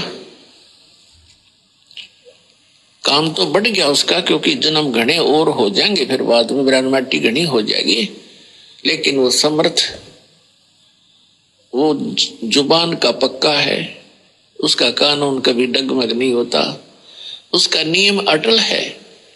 वो अपने नियम अनुसार फिर भी हमारे पीछे पीछे भटकता ही रहता है। तो क्या कह रहे हैं गुरुदेव कि वो समर्थ, वो परमात्मा जुबान का पक्का है, उसका विधान कभी डगमग नहीं होता, उसका नियम अटल है। तो जो परमात्मा जुबान का पक्का है, तो भाई क्या वर्तमान में भगवान की जुबान फैल हो गई क्या? जो 12वें पंथ में खुद ना आकर संत रामपाल जी को भेज दिया, क्या जुबान फैल होगी भगवान की? और जिस भगवान की जुबान फैल हो जाए फिर उसकी भक्ति से मोक्ष कैसे मिलेगा? तो इस आधार से भी हमें यह दृढ़ विश्वास होना चाहिए कि साध वचन पलटे नहीं, चाहे पलट जाए ब्रह्मांड। 12वें पंथ हम ही चलावें, सब पंथों को मिटाकर एक पंथ चलावें। तो बिल्कुल एंड टाइम पे आए परमात्मा, ताकि हमारी याद बनी रहे, हम भगत भाई बहनों को विश्वास हो जाए। 17 फरवरी 1988 को आदरणीय गरीबदास जी के 12वें पंथ में उसी कबीर भगवान ने अपनी वाणी अनुसार कि 12वें पंथ हम ही चलावें, और 12वें पंथ में प्रवेश किया। 12वें पंथ समाप्ति की ओर था। 12वें पंथ के अंतिम गुरु आदरणीय राम देवानंद जी, जिन्हें हम अपना दादा गुरु कहते हैं, बिल्कुल एंड पॉइंट पर थे। वो 107 वर्ष की उम्र हो चुकी थी और परमेश्वर अपनी वाणी के अनुसार तुरंत आ गए। तो 17 फरवरी 1988 को परमेश्वर रामपाल जी ने, इस कबीर भगवान ने अपनी वाणी अनुसार, अपनी जुबान अनुसार, जो अपनी जुबान का पक्का है, 12वें पंथ में प्रवेश किया कि 12वें पंथ हम ही चलावें। और फिर सब पंथों को मिटाकर एक पंथ चलावें। फिर 6 साल उन्होंने एक परम भगत की भूमिका निभाई। अभी आपने सुना ना कि वो परमात्मा एक परम भगत की भूमिका भी निभाते हैं, तो मालिक ने परम भगत की भूमिका भी निभानी थी, परमेश्वर रामपाल जी ने। तो 1988 से 1994 तक 6 साल पूज्य गुरुदेव भगवान ने लीलामय तरीके से मुंह बोला गुरु बनाकर और एक परम भगत की भी भूमिका निभाई कि एक परम भगत में क्या लक्षण होते हैं। और फिर सब पंथों को मिटाकर एक पंथ चलावें। फिर 1994 में उन्होंने अपना यथार्थ 13वां कबीर पंथ शुरू कर दिया, सब पंथों को मिटाकर एक पंथ चलावें। तो ये परमात्मा अपनी जुबान का पक्का है। इस आधार से भी हमें पूर्ण विश्वास हो जाना चाहिए, शक और संदेह की कोई गुंजाइश ही नहीं होनी चाहिए। ये सत्संग परमात्मा इसीलिए तो सुनाते हैं, सत्संग इसीलिए तो किए जाते हैं, क्योंकि सत्संग भक्ति की नींव है, और नींव जितनी मजबूत होगी, भक्ति रूपी मकान उतना ही मजबूत बनेगा। तो आज से पहले भाई और बहनों, हम इन पॉइंटों को नहीं समझ पा रहे थे, ये जोड़ जुगाड़ नहीं लगा पा रहे थे। जैसे परमात्मा कहते हैं ना कि स्पेयर पार्ट की दुकान में मोटरसाइकिल के सारे पार्ट्स रखें, लेकिन अनजान व्यक्ति नहीं जोड़ पाएगा, और जो इंजीनियर होगा, जो जानकार व्यक्ति होगा, वो सारे पार्ट जोड़ देगा और मोटरसाइकिल बना देगा। तो अब परमेश्वर रामपाल जी ने हम सभी सत्सेवक भाई बहनों का ज्ञान योग खोलकर विशेष सद्बुद्धि प्रदान करके, और जो इनके ये सत्संग हैं, जिन सत्संगों में गुरुदेव ने ये तरह तरह के ये संकेत, स्पेयर पार्ट जो परमात्मा ने कहीं कहीं डाल रखे हैं, अब परमेश्वर ने हमें सद्बुद्धि देकर कि कौन सा सत्संग कहां फिट होगा, कौन सी वाणी कहां फिट होगी, अब परमेश्वर ने आप और हम सभी को इंजीनियर बना दिया। अब हम आसानी से ये मोटरसाइकिल बना सकते हैं भक्ति वाली, आसानी से समझ जाएंगे कि हमारे गुरुदेव भगवान कौन हैं, क्या परम शक्ति है। तो अब भाई और बहनों, जब हम सत्संग सुनते हैं तुरंत स्ट्राइक हो जाती है। जब भी ऐसा कोई पॉइंट आता है तुरंत आत्मा ठहर जाती है कि गुरुदेव यहां क्या कह रहे हैं, क्या बता रहे हैं, और तुरंत हम भाई बहन उसकी कटिंग कर लेते हैं। और आज देखो यही कटिंगें जो दास ने पिछले 8 वर्षों से शुरू की हुई है, पिछले 8 वर्षों से परमात्मा ने दास को सद्बुद्धि देकर सत्संगों की ये कटिंगें करवानी शुरू कर दी थी। मुझे नहीं पता था कि आगे चलकर ये क्या काम आएंगे, क्या काम नहीं आएंगे। दास तो इनको इकट्ठा करता जा रहा था, इकट्ठा करता जा रहा था। आज देखो भाई और बहनों, ये कटिंगें हमारे काम आ रही हैं। तो इस आधार से भी हमने ये दृढ़ विश्वास हो जाना चाहिए कि धरती पर यदि कोई परमात्मा है, यदि कोई कबीर देव है, तो केवल हमारे पूज्य गुरुदेव भगवान है, इनके अलावा कोई नहीं है। तो एक परम संत की भूमिका भी कबीर परमात्मा स्वयं निभाते हैं, तो एक परम भगत की और परम संत की भूमिका भी पूज्य गुरुदेव भगवान ही निभा रहे हैं। वही एक परम भक्त की भी भूमिका करते हैं।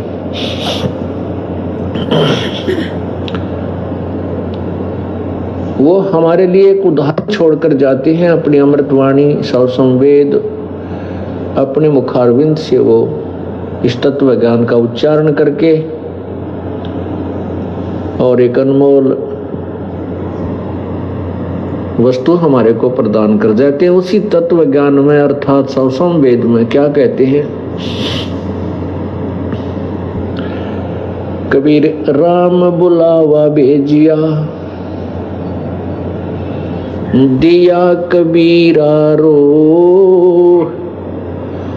जो सुख है संत के संग में वो बैकुंठ में न हो। जो सुख है परम संत के सत्संग में, उनके चरणों में, उनकी सेवा में, वो बैकुंठ में ना हो। यहां के स्वर्ग में, महास्वर्ग में भी वो सुख नहीं मिल सकता। जिन आत्माओं को यह तत्व ज्ञान समझ में आ जाता है।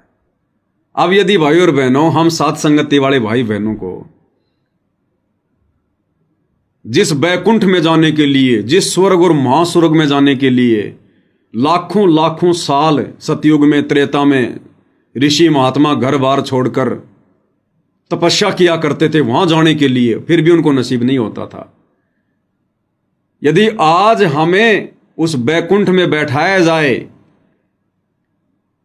ना कि बैठाया जाए बल्कि हमें बैकुंठ का स्वामी बना दिया जाए, तो भी आप और हम भगत भाई बहन ठोकर मार के आगे निकल जाएंगे कि भैया पहाड़ में जाओ, तुम्हारा बैकुंठ है। उससे गंदी जगह तो संसार में कोई दूसरी नहीं है। वो तो निरे कर्म फोड़ने की जगह है, कर्म फोड़ने की। अरे वो तो एक होटल है जहां हमारी खुद की भक्ति रूपी पूंजी खर्च होगी और दुनिया भर की बकवाद मिलेंगी वहां पर, जो बकवाद इस धरती पर नहीं है।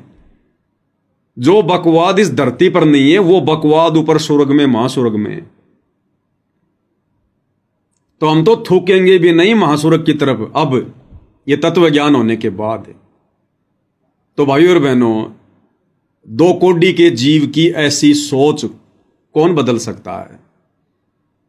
क्या आज तक किसी नकली साधु संत महात्मा ने बदली? या कोई किसी को एक सरपंच बना दे, सरपंच बनाने की बात करे, आदमी पूरी जिंदगी उसके चरण धो पीने लग जाए कि अगर वो नहीं होता तो मैं सरपंच नहीं बनता। और क्या कर लिया सरपंच बन के? अपने कर्म फोड़ लिए। और यहां परमेश्वर ने हमें वो अनमोल ज्ञान दे दिया, वो अनमोल भक्ति मार्ग बता दिया, 5वीं मुक्ति का मार्ग बता दिया, सतलोक जाने का रास्ता खोल दिया। हमारी वृत्ति, हमारी इच्छा परमेश्वर ने यहां के महास्वर्ग से भी हटा दी कि राम बुलावा भेजिया, दिया कबीरा रोए, और जो सुख है सत्संग में वो बैकुंठ में ना होए। तो ऐसा संत, ऐसा महापुरुष को सामान्य व्यक्ति होगा क्या? यह कार्य यहां के आचार्य शंकराचार्य पिछले 3500 वर्षों से नहीं कर पाए। ये खुद बैकुंठ में जाने की इच्छा लेके बैठे हुए हैं, इससे ऊपर ये जानते ही नहीं। और परमेश्वर ने आकर ये तत्व ज्ञान यानी जो ज्ञान इस 21 ब्रह्मांड में नहीं है उसको कहते हैं तत्व ज्ञान। जो ज्ञान 4 वेदों में नहीं है, गीता जी में नहीं है, किसी भी धर्म के धर्म ग्रंथ में नहीं है, उससे ऊपर का ज्ञान, उसको कहते हैं तत्व ज्ञान। तो तत्व ज्ञान देने के लिए तत्वदर्शी संत की भूमिका स्वयं कबीर भगवान ही करते हैं। तो हम जैसे 2 कोटि के जीवों की, जिनको गुरुदेव भगवान की शरण मिलने से पहले ABCD का भी पता नहीं था, और यदि हमें छोटा मोटा कोई राजनीतिक पद अगर मिल जाता, हम तो उसी में मस्त हो जाते, डूब जाते उसमें। पता नहीं अपने आप को क्या समझ बैठते कि मैंने क्या उपलब्धि प्राप्त कर ली, मेरे बराबर तो कोई है ही नहीं अब। और गुरुदेव भगवान कहते हैं यहां का तो राजा भी, यहां का तो प्राइम मिनिस्टर भी मरने के बाद में सीधा गधा बनता है। एक हरि की भक्ति बिन राजा ऋषभ होए।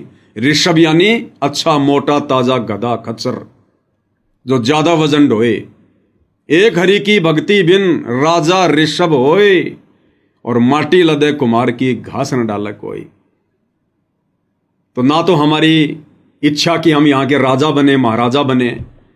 अगर देश का प्रधानमंत्री और राष्ट्रपति भी अपनी सीट छोड़कर हमें देना चाहें, बिना किसी चुनाव के, बिना किसी मनमुटाव के, तो भी भाई और बहनों हम तो थूकेंगे उस कुर्सी पर कि भैया ये राजा महाराजा प्रधानमंत्री राष्ट्रपति की कुर्सी क्या, जब यहां तो देवताओं का राजा इंद्र भी मरने के बाद में गधे की योनि में जाता है।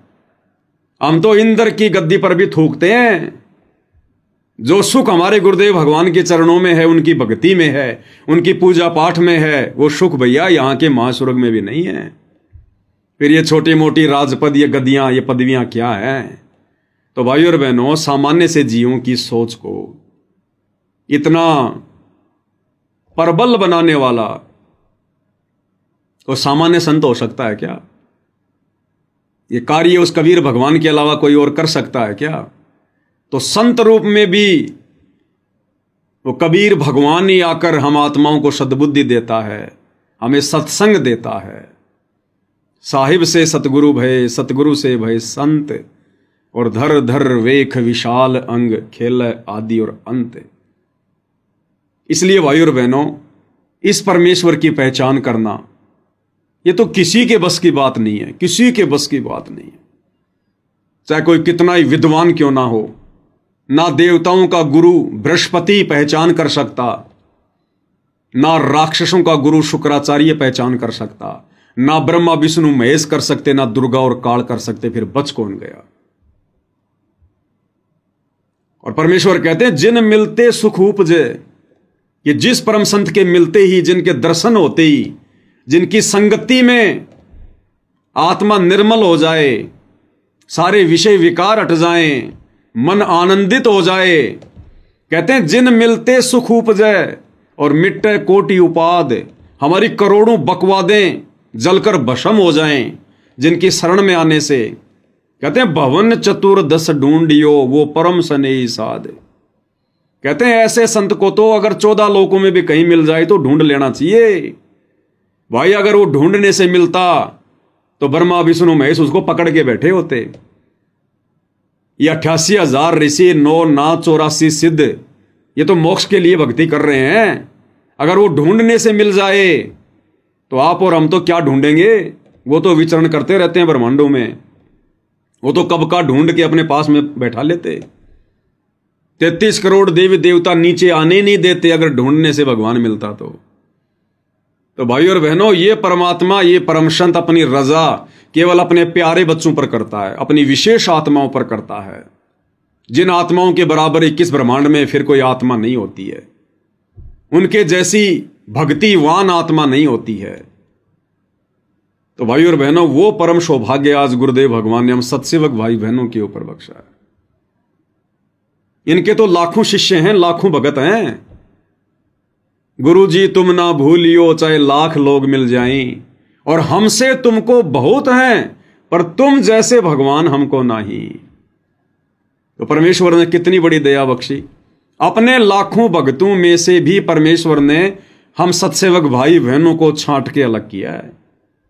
तो भाई और बहनों, ये हमारे जन्म जन्मांतरों की शत भक्ति का, हमारे दान पुण्य का, हमारे तप, हमारे बलिदान और हमारी उन कुर्बानियों का आज परमेश्वर ने हमें सूत समेत, ब्याज समेत परमेश्वर ने आज हमारी झोली में डाल दिया। वो प्रतिफल जो हम युगों युगों से इस परमेश्वर की शरण में आकर भक्ति जो है करते आ रहे थे। तो अब यदि कोई आत्मा इतना सब कुछ प्राप्त होने के बाद अगर भक्ति से डगमग होती है, अगर अपने गुरु पर अविश्वास करती है, या गुरु ने हमें जो भक्ति क्रिया बता दी है भक्ति सफल करने के लिए कि बच्चों किसी से मनमुटाव मत करना, हमारा यहां कोई शत्रु नहीं, कोई हमारा मित्र नहीं है, किसी से राग द्वेष नहीं करना, राग यानी किसी से विशेष प्यार प्रेम नहीं करना, और द्वेष यानी किसी से मनमुटाव नहीं करना, निंदा बिंदा नहीं करनी, निंदा यानी किसी की चुगली करना, और बिंदा यानी व्यर्थ में किसी के विषय में उल्टा सीधा बोलना। तो भाई और बहनों, अब हमने प्रत्येक पहलू के ऊपर हर प्रकार से ध्यान रखकर और परमेश्वर के प्रत्येक वचन को अपने भक्ति रूपी जीवन में लागू करते हुए आगे बढ़ना है, तब हम सफल हो जाएंगे। अब हमने राग द्वेष ईर्ष्या मन मुटाव खींचातानी इन चीजों से बिल्कुल दूर हटना है। हाँ, यदि परमेश्वर के मार्ग में कोई अज्ञान फैलाएगा, कोई पाखंड करेगा, कोई गंदगी फैलाएगा, हमारे भगत भाई बहनों को भक्ति मार्ग से भ्रमित करेगा, तो वहां हमारा बोलना जायज है और हम बोल भी रहे हैं और हम बोलते भी रहेंगे। साचा शब्द कबीर का प्रकट किया जगमाही, और जैसे को तैसा कहे सो तो निंदा नहीं। वो तो हमारी जिम्मेदारी बनती है। हमारे बाप ने हमें जो सिखाया, जो पढ़ाया, बेटा वही तो करेगा। तो अज्ञान और पाखंड के ऊपर ही तो परमात्मा ने प्रहार किया है और वही गुरुदेव ने हमें शिक्षा दी है, तो वो काम तो हम करेंगे, लेकिन व्यर्थ में किसी के साथ में खींचातानी नहीं करनी है, परमेश्वर के वचन को नहीं तोड़ना है। तो भाइयों और बहनों, गुरु रूप में आए हुए कबीर भगवान को पहचानने की जो ये विशेष दया हुई है, ये केवल आप और हम चंद सत्सेवक भाई बहनों के ऊपर हुई है, क्योंकि ये परमात्मा ऐसी रजा करता है। इनके सत्संगों से ही हम समझ सकते हैं, और हर जगह परमात्मा संकेत करते हैं, हर जगह। मेटे और सुख का दाता, दुख मेटे और सुख का दाता, पूर्ण ब्रह्म है आप विधाता, पूर्ण ब्रह्म है आप विधाता।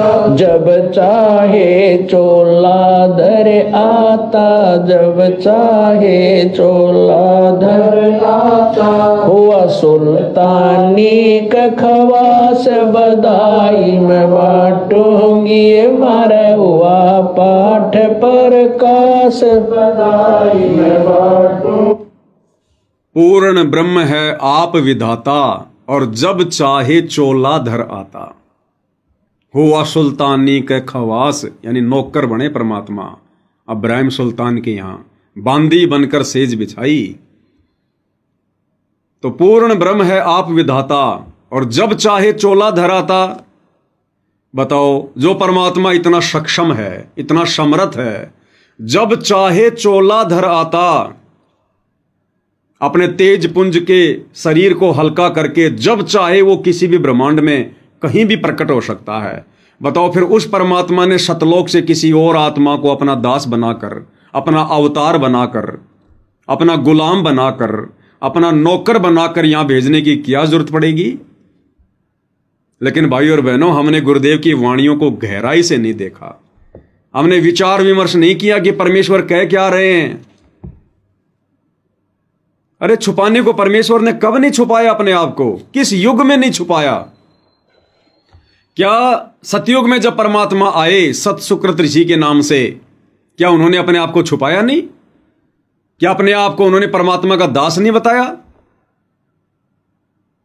इसी कारण से हम सब ने उनको एक ऋषि मान लिया, क्योंकि वो बार बार अपने आप को परमात्मा का भेजा हुआ दास कहा करते थे। जब वो त्रेता में आए, यही भूमिका उन्होंने उस समय की, द्वापर में भी ऐसा किया, और 650 साल पहले का इतिहास तो गुरुदेव हमें सुनाए रहे हैं। बार बार वो अपने आप को दास कहा करते थे। और 650 साल पहले कबीर जी भगवान बताते तो किसको बताते? अगर कोई पूछ भी लेता कि गुरुजी परमात्मा का क्या नाम है, सारी सृष्टि के मालिक का क्या नाम है, तो क्या बताते वो? क्योंकि कबीर नाम से तो खुद ही आए हुए थे। अगर ये कह देते कि भाई सबका भगवान वो कबीर है, तो कोई वैसे विश्वास नहीं करे कि लो जी अपने आप को ही परमात्मा कह रहे हैं ये। तो 650 साल पहले तो कबीर जी ने किसी को बताया भी नहीं कि सारी सृष्टि के मालिक का नाम क्या है।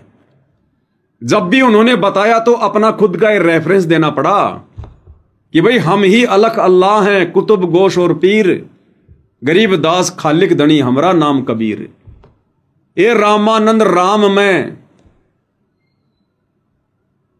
उन्होंने स्वयं को ही बताया। अगर कोई पूछता तो क्या बताते वो? और जिन जिन लोगों ने पूछा, जैसे धर्मदास जी ने पूछा, तो उन्होंने क्या कहा कि भाई मेरे को तो सत्य पुरुष ने भेजा है, मेरे को तो सतलोक से सत्य पुरुष ने भेजा है, मैं तो उसका नौकर हूं, तुम आत्माओं को ज्ञान समझाने आया हूं। तो 650 साल पहले तो भगवान का नाम भी नहीं बताया करते थे। अगर मैं कहूंगा कि भगवान का नाम है कबीर तो लोग और ज्यादा चिढ़ेंगे, ये सत्संग भी सुनना बंद कर देंगे। तो ये भूमिका परमेश्वर ने अपने आप को छुपाते हुए भगवान का दास बताना ये चारों युगों में की है। तो वर्तमान में क्या अपने आप को सीधा सीधा कहेंगे कि मैं भगवान हूं, मैं परमात्मा हूं? नहीं कहेंगे, और पहचान भी करवा देंगे अपनी, और करवा दी सत्संगों के माध्यम से।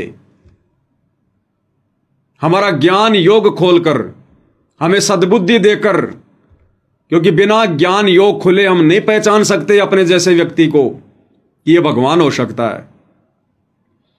नित्य नियम में परमात्मा कहते हैं माया का रस पिया कर हो गए डामाडोल, और ऐसा सतगुरु हम मिला ज्ञान योग दिया खोल। तो सतगुरु अपने भक्तों का ज्ञान योग खोलता है, खोलेगा यदि कोई खुलवाना चाहेगा तो। कब खोलेगा? जब आप ज्ञान को आधार बनाकर गुरु को परमात्मा मान लोगे, तभी तो सत्सेवक भाई बहन इतने दृढ़ हो गए। आज अगर हमारे गुरुदेव भगवान और दुनिया जिस दाढ़ी मूंछ वाले नकली उस कबीर को, उस फोटो को देखकर जिसे कबीर भगवान मान बैठी है, अगर हमारे पूज्य गुरुदेव भगवान हमारे सामने वो दाढ़ी मूंछ वाला रूप बनाकर भी प्रकट हो जाएं तेजोमय रूप में, और कहें कि बच्चों मैं हूं कबीर, कबीर भगवान जिसकी महिमा तुम्हारे गुरु रामपाल जी दिन रात गा रहे हैं, चलो बच्चों सामने विमान खड़ा है, तो हम सत्सेवक भाई बहन तनिक भी भ्रमित नहीं होंगे, तनिक भी। और हम यही कहेंगे कि भैया आप कबीर जी हो या आप मुनिंदर जी हो या सतसुकृत ऋषि हो या करुणामय जी हो, आप जो भी हो बहुत अच्छी बात है। हमारे घर पर आए हो तो संत का आदर करना हमें गुरुदेव ने सिखाया है। आप चाय पानी पीजिएगा, ठंडा गर्म पीजिएगा, दूध राम पीजिएगा, भोजन ग्रहण कीजिएगा, और उसके बाद अपने यथास्थान प्रस्थान कीजिएगा। ये अपना जो विमान है ना, ये बोइंग 707 लेके आए आप, इसको आप ले जाइएगा, हमें जरूरत नहीं है इसकी। हमें कौन लेके जाएगा, कब लेके जाएगा, कैसे लेके जाएगा, और हमने किसके विमान में किसको देखकर एंट्री लेनी है, ये हमें अच्छे से पता है, भली बात ही पता है। तो हमारी ये बातें सुनकर उस दाढ़ी मूंछ वाले भगवान को भी पसीने आ जाने चाहिए, तब जाकर सतगुरु रामपाल जी भगवान मेहर करेंगे हमारे ऊपर, तब जाकर इतनी दृढ़ता होनी चाहिए हमारे अंदर। और ये दृढ़ता भाई और बहनों परमेश्वर ने अपने बच्चों का ज्ञान योग खोलकर दे दी है।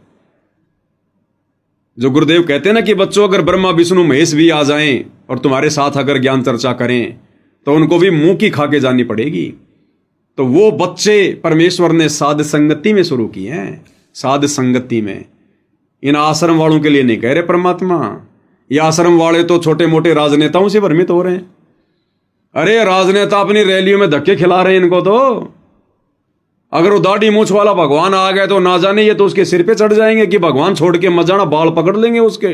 कोई दाढ़ी के लूम जाएगा, कोई बालों के लूम जाएगा, कोई उसका कुर्ता पकड़ लेगा कि भगवान बस बस बस बड़ी मुश्किल से मिल गए आप, अब नहीं छोड़ेंगे आपको, भगवान लेके चलो हमें। तो परमेश्वर ने वो जो बात कही है ना कि ब्रह्मा विष्णु महेश को भी मुंह की खा के जानी पड़ेगी अध्यात्म में, तो वो आत्माएं परमेश्वर ने साध संगति में तैयार की हैं। तो भाई और बहनों, हम ऐसे परमपिता परमेश्वर परम संत पूज्य गुरुदेव भगवान सतगुरु रामपाल जी की शरण में हैं और हमने अपने गुरुदेव को प्रसन्न करना है भाई और बहनों। और गुरुदेव प्रसन्न होंगे हमें भक्ति मार्ग पर हर प्रकार से मर्यादाओं में रहते हुए चलता हुआ देखकर। और ना जाने कैसी कैसी ठोकर मारेगा परमात्मा, कैसी कैसी परीक्षा लेंगे, जानबूझकर हमारे को भ्रमित करने का प्रयास करेंगे, जानबूझकर परमेश्वर अपने आप को छुपाते हुए ना जाने क्या क्या खेल खेलेंगे, क्या क्या लीला करेंगे परमेश्वर। लेकिन अब यदि हमारे बात समझ में आ गई है कि इनसे बड़ा लीलाधर कोई सृष्टि में नहीं है, इनसे बड़ा छलिया कोई सृष्टि में नहीं है, इनसे बड़ा ना कोई छलिया है ना कोई लीलाधर है, ये सारी की सारी जो ये उपमा है ना, जो हमने राम कृष्ण जी के ऊपर उनके सिर पे रख दी है, ये सारी उपमाएं इस कबीर भगवान सतगुरु रामपाल जी के लिए हैं। इससे बड़ा लीलाधर कोई नहीं है, जिसने अंधे महात्मा का रूप बनाकर और द्रौपदी से एक 9 इंची साड़ी का टुकड़ा दान में ले लिया। कोई पहचान भी नहीं पाया उस समय कि ये भगवान हो सकता है, ये परमात्मा हो सकता है। तो ये परमेश्वर है भाई और बहनों। 4 युगों में परमात्मा है, आज तक कोई नहीं पहचान पाया सत्सेवक भाई बहनों को छोड़कर कि ये भगवान हो सकता है, ये परमात्मा हो सकता है। इस कलयुग की पिछली पीढ़ी में भी सतलोक आश्रमों से जुड़े भाई बहन अभी तक नहीं पहचान पा रहे कि हमारा गुरु कौन है, ये परमात्मा हो सकता है क्या। तो ये गुरुदेव की विशेष रजा के बिना संभव नहीं है, और ये रजा हमने इसी प्रकार से बना के रखनी है। तो अंत में हम गुरुदेव भगवान की एक शब्द के साथ में महिमा करेंगे, क्योंकि दास कल ध्यान नहीं दे पाया, क्योंकि दास जब लाइव आता है भाई और बहनों तो मैं इन कमेंट्स के ऊपर ध्यान जो है नहीं दे पाता हूं। अगर मैं कमेंट्स पे ध्यान दूंगा तो फिर मैं क्या कहना चाहता हूं, क्या बोलना चाहता हूं, फिर मेरी समझ से बाहर हो जाएगा। तो बाद में मैं देख लेता हूं कमेंट्स वगैरह, कोई अगर मतलब का होता है तो जवाब दे देता हूं, नहीं तो कोई बात नहीं। तो दास ने जब लाइव आने के बाद में कमेंट्स देखा तो जयपुर से हमारी बहन है सविता दासी, सविता एक सरिता, देखो मुझे तो नाम भी पूरा ध्यान नहीं आ रहा, सविता, मालवीय नगर वाली बहन जी का क्या नाम, सविता ही है शायद, सविता, वैसे मिलते जुलते से नाम है ये। तो कल बहन ने कमेंट्स किया था कि आज का शब्द संतों की महिमा अपरंपार, तो बाद में दास को ध्यान आया। तो चलो आज परमात्मा के वही शब्द को गा लेते हैं। शब्द का हमने खुलासा तो पहले सात संगति के माध्यम से हो ही चुका है। तो अब हम भगत भाई बहन परमेश्वर की महिमा करेंगे, सीधा हम शब्द को गाएंगे। शब्द नंबर 60 है और पेज नंबर 157।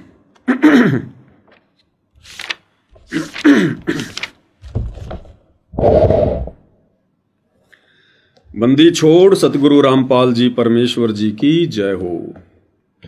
संतों की महिमा अपरम पार, पूर्ण ब्रह्म मिले करतार। संतों की महिमा अपरम पार, पूर्ण ब्रह्म मिले करतार। कि संतों की महिमा बहुत अपरंपार है। वे स्वयं पूर्ण ब्रह्म होते हैं, स्वयं ही करतार होते हैं, लेकिन अपने आप को छुपाते हैं और फिर ज्ञान से अपनी पहचान करवाते हैं। आज म्हारे आए संत सुजान, तन मन धन वारूंगी प्राण। आज म्हारे आए संत सुजान, तन मन धन वारूंगी प्राण। चरण कमल रज डारो शीस, मानो आप मिले जगदीश। चरण कमल रज डारो शीस, मानो आप मिले जगदीश। संतों की महिमा कही न जाए, 68 तीरथ चरणों पाए।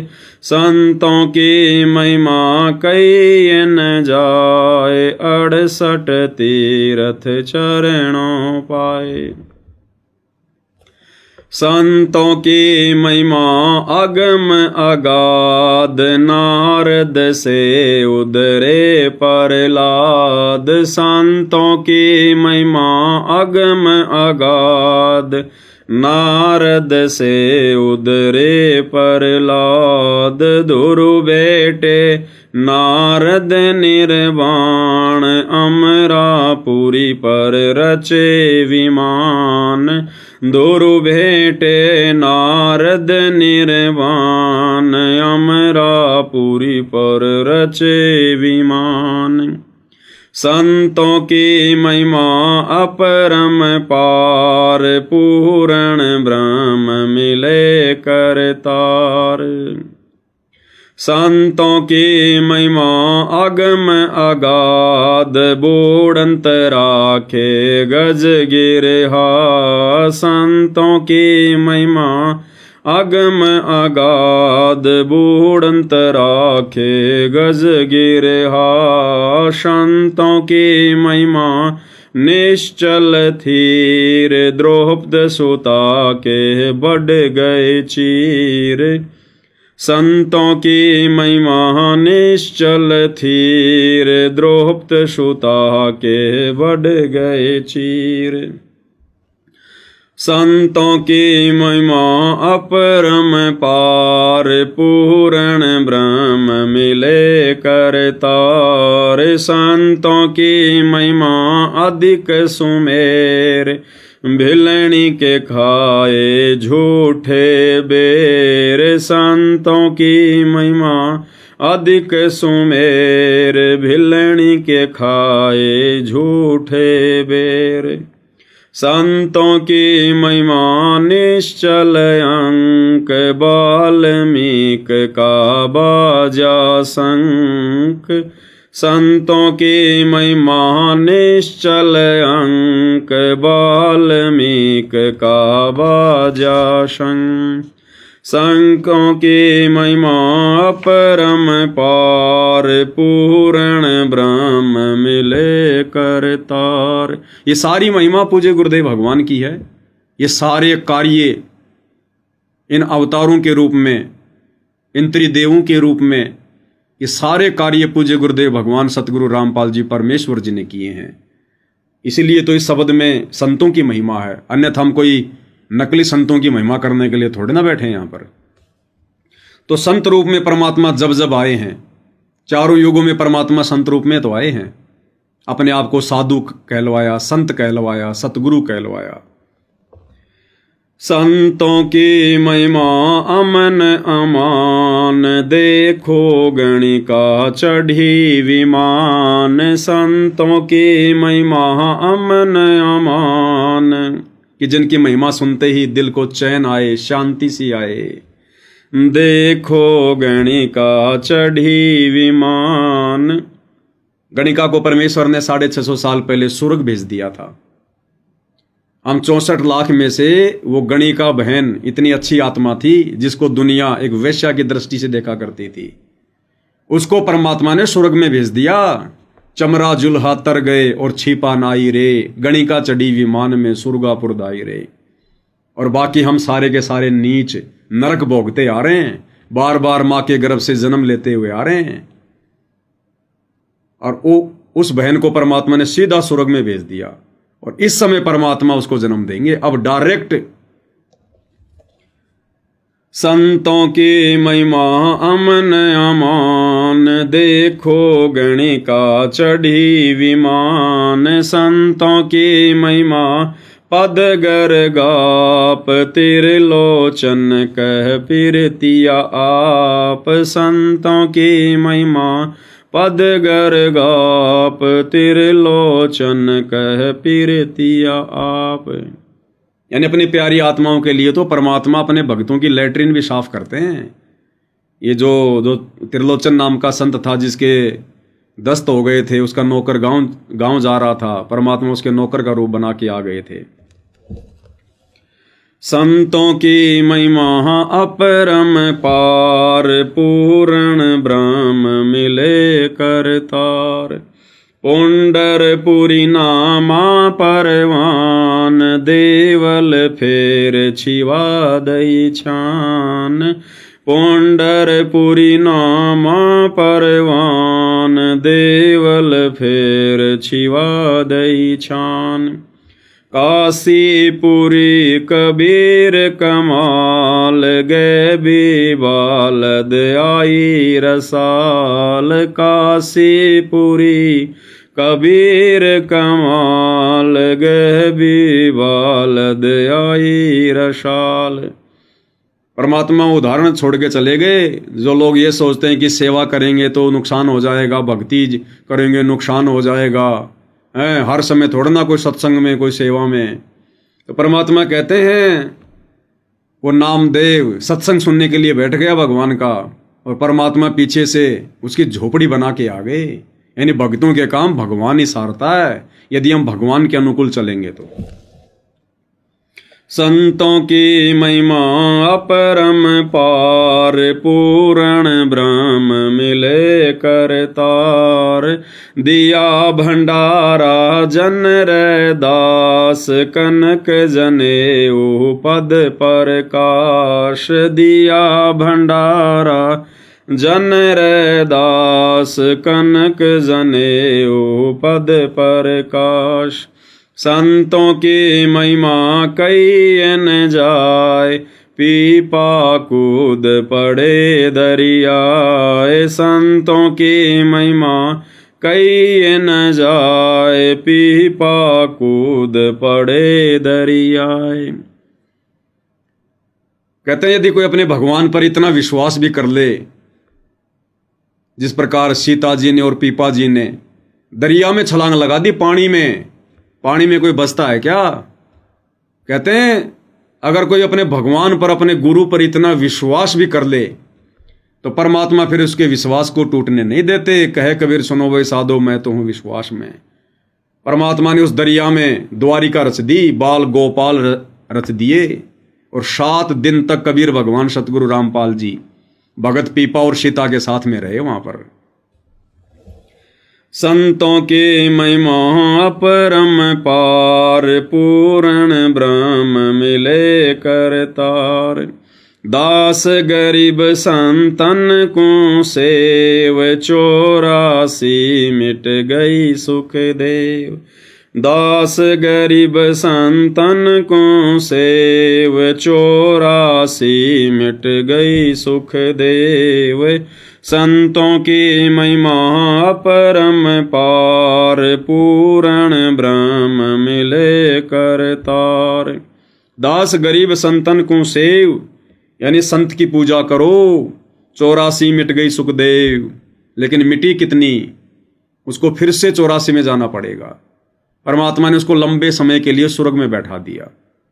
और सुखदेव ऋषि के बारे में क्या बताया गुरुदेव ने, कि जिस समय विष्णु का अवतार, वो राजा हरिश्चंद्र वाली आत्मा जो फिलहाल स्वर्ग में बैठी हुई है, वो कलयुग के एंड में आएगा निकलंक बन के। और जब वो आएगा 10वें अवतार के रूप में राजा हरिश्चंद्र, उस समय ये सुखदेव ऋषि उसका सेनापति होगा।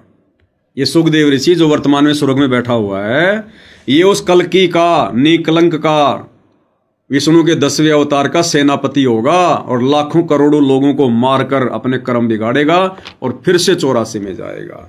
तो ये कितना बड़ा सौभाग्य भाई और बहनों। ये सुखदेव जैसे ऋषि भी आप और हमारे आसपास भी नहीं है।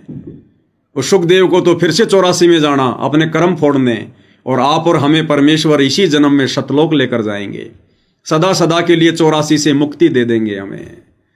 तो भाई और बहनों, परमात्मा आप और हम सभी के ऊपर कितने रहम दिल हैं, कितने दयालु हैं, कितने मेहरबान हैं। इसलिए तो मुसलमान धर्म में कहते हैं, क्या आता है वो, बिस्मिल्लाहिर्रहमानिर रहीम, यानी शुरू करता हूं उस खुदा के नाम से जो बड़ा मेहरबान, बड़ा रहम दिल अल्लाह। कबीर तो ये है वो परमात्मा। आज आप और हमारे ऊपर मेहरबान हुआ है परमात्मा। आज हमारे ऊपर रहम दिखाई है गुरुदेव भगवान ने, इस परमेश्वर ने। अन्यथा परमात्मा की वाणी है कि शीश उपाड़े भूमि धरे, ऊपर मच के पांव, कबीर का घर शिखर में तेरी गरज पड़े तो आओ। हम इस परमेश्वर को शतलोक के लिए यदि अपने हाथों से अपना सिर काट कर और अपने सिर को अपने पैर के ऊपर रख कर भी भगवान को प्रसन्न करना चाहें, तो भी ये परमेश्वर रामपाल जी प्रसन्न नहीं होते। लेकिन आज देखो कैसे सहज में परमेश्वर ने हमारे ऊपर रजा बख्श दी है। तो इस रजा को यदि किसी ने ठुकरा दिया भाई और बहनों, गुरुदेव के नियम तोड़कर, मर्यादा तोड़कर, उनको नाराज करके, कहते हैं जिन बातन से गुरु दुख पावे उन बातों को दूर भगावे, फेंक दो उठा के। चाहे कितनी कीमती हो, कितना कीमती रिश्ता हो, कैसा ही धन हो, उठा के फेंक दो। कौड़ी के भाव नहीं, परमेश्वर प्रसन्न करना है। तो आज ये मौका गुरुदेव ने आप और हमारे ऊपर फरमाया है, और हमने इस मौके का भाई और बहनों भरपूर लाभ उठाना है। एक भी माइनस पॉइंट हमने अब नहीं छोड़ना इस कलयुग की पिछली पीढ़ी में, और अपने इस मनुष्य जीवन को अंतिम मनुष्य जीवन बनाना है। अंतिम, ये हमारा टारगेट होना चाहिए। चाहे आपकी उम्र 80 साल है, चाहे 70 साल है, आपका टारगेट ही होना चाहिए। भले परमात्मा आपको दूसरा जन्म दे, कुछ भी करे, लेकिन हमारा टारगेट, चाहे हमारे 80 साल की उम्र क्यों ना है, यदि साथ संगति से जुड़े हैं तो हमारा टारगेट इसी जन्म में कि हम क्या कुछ ऐसा करें जिससे हमारे गुरु प्रसन्न हो और हम पे मेहरबान हो जाए। फिर ये परमात्मा उम्र नहीं देखता, तुम कर दो पल में पार हो जा रजा थारी, सीधा सतलोक में बैठा देगा फिर भगवान। तो ये हमारा अंतिम मनुष्य जीवन, ये हमारा टारगेट होना चाहिए। अगले जन्म की सोचनी भी नहीं है। नित्य नियम में हम पढ़ते हैं ना, अथ सर्वलक्षणा ग्रंथ में, उसमें एक वाणी आती है, शायद पेज नंबर 30 के ऊपर होगा, अथ सर्वलक्षणा ग्रंथ। इसमें एक वाणी आती है, अकल अकीन ए जन्म जति अठ सिद्धि नौ निधि ख्याल। अकल अकीन ए जन्म जति, कि हे परमेश्वर आप हमें इतना विश्वास दो, हमें इतनी दृढ़ता दो कि हम इस गंदे लोक में दोबारा से जन्म लेने की ना सोचें। अकल अकीन ए जन्म जति, हम इतने दृढ़ हों कि दोबारा इस गंदे संसार में जन्म लेने की भी ना सोचें, इसी जन्म को अपना अंतिम जन्म बनाएं। तो इतने दृढ़ता भाई और बहनों परमेश्वर की विशेष रजा के बिना नहीं मिल सकती। चाहे उनकी गोद में जाके बैठ जाओ और देख लो, जो आज उनकी गोद में बैठे हैं, उनका परिवार, ये कोऑर्डिनेटर, बड़े बड़े सेवादार, उन सब की काल ने गर्दन पकड़ रखी है भगवान की गोद में बैठने के बाद भी। तो ये परमेश्वर अपने विधान से सतलोक ले जाएगा, अन्य कोई तरीका नहीं है। चाहे आप उनकी गोद में जाके बैठ जाओ, चाहे उनके बेटा बेटी कहलाओ, ये परमेश्वर अपने विधान अनुसार लेके जाएगा। और विधान पर चाहे इनसे 1000 किलोमीटर दूर बैठा भगत क्यों ना चले, परमेश्वर के लिए तो दूरी मायने रखती नहीं है। पहुंचूंगा क्षण एक में जन अपने के काज, गोता मारूं स्वर्ग में जा बैठूं पाताल। ये परमात्मा तो बिजली से भी तेज गति से अपने भगत के पास पहुंच जाता है। तो चाहे कोई जापान में बैठा हो, चाहे अमेरिका में, चाहे इंग्लैंड में, चाहे इटली में, परमेश्वर के लिए तो दूरी मायने रखती नहीं है। ये तो 16 संकोश शतलोक से एक क्षण में आ जाता है। तो लेकर उसी को जाएगा जो इनके विधान के अनुसार चलेगा, रहनी करनी करेगा। इसीलिए तो सत्संग सुनाने की आवश्यकता पड़ती है, इतना ज्ञान, इतना संघर्ष करने की आवश्यकता पड़ती है भगवान को। ऐसे ही भगवान के कलयुगी बेटा बेटी बनके, भाई बंधु रिश्तेदार बनके, पोता पोती, मामा चाचा फापा फूफी बनके, ये कोई आज तक ना कोई पार हुआ, ना कोई हो पाएगा। अरे भगवान का बाप बनके आज तक कोई पार हो सकता है क्या? कोई हुआ है क्या? भगवान का गुरु बनके कभी कोई पार हुआ है क्या? भगवान के बेटा बेटी कभी पार हुए हैं क्या? इन नकली भगवानों के बेटा बेटी पार नहीं होते। उस प्रद्युम्न ने श्री कृष्ण को अपना बाप मान के कि मेरा बाप 3 लोक का स्वामी है, और दुर्वासा ऋषि के साथ में कितनी बड़ी उसने बदमाशी कर दी, 56 करोड़ यादवों का सत्यानाश करवा दिया उसने। तो भाइयों और बहनों, यहां तो नकली भगवानों के बेटा बेटी भी पार नहीं हो पाते हैं, उनको भी उनका भगत बनना पड़ेगा नेक्स्ट जन्म लेकर, क्योंकि उस जन्म में उनका अभिमान, उनका अहंकार, उनकी वो सोच निकल नहीं सकती। इसलिए आप और हमारा सौभाग्य, परम सौभाग्य, जो हम गुरुदेव भगवान के किसी भी सांसारिक रिश्ते में नहीं है। हम उनके बेटा बेटी, भाई बंधु रिश्तेदार, दूर दूर तक हम उनकी रिश्तेदारियों में नहीं है। ये आप और हमारा परम सौभाग्य है। नहीं तो आप और हम भी इसी प्रकार राजनेताओं के तलवे चाट रहे होते, आज अपने कर्म फोड़ रहे होते, और दूसरे भाई बहन साथ संगति से जुड़कर भक्ति की मौज लूट रहे होते। तो ये हमारा बहुत बड़ा सौभाग्य। तो भाई और बहनों, आज की साथ संगति में केवल इतना ही।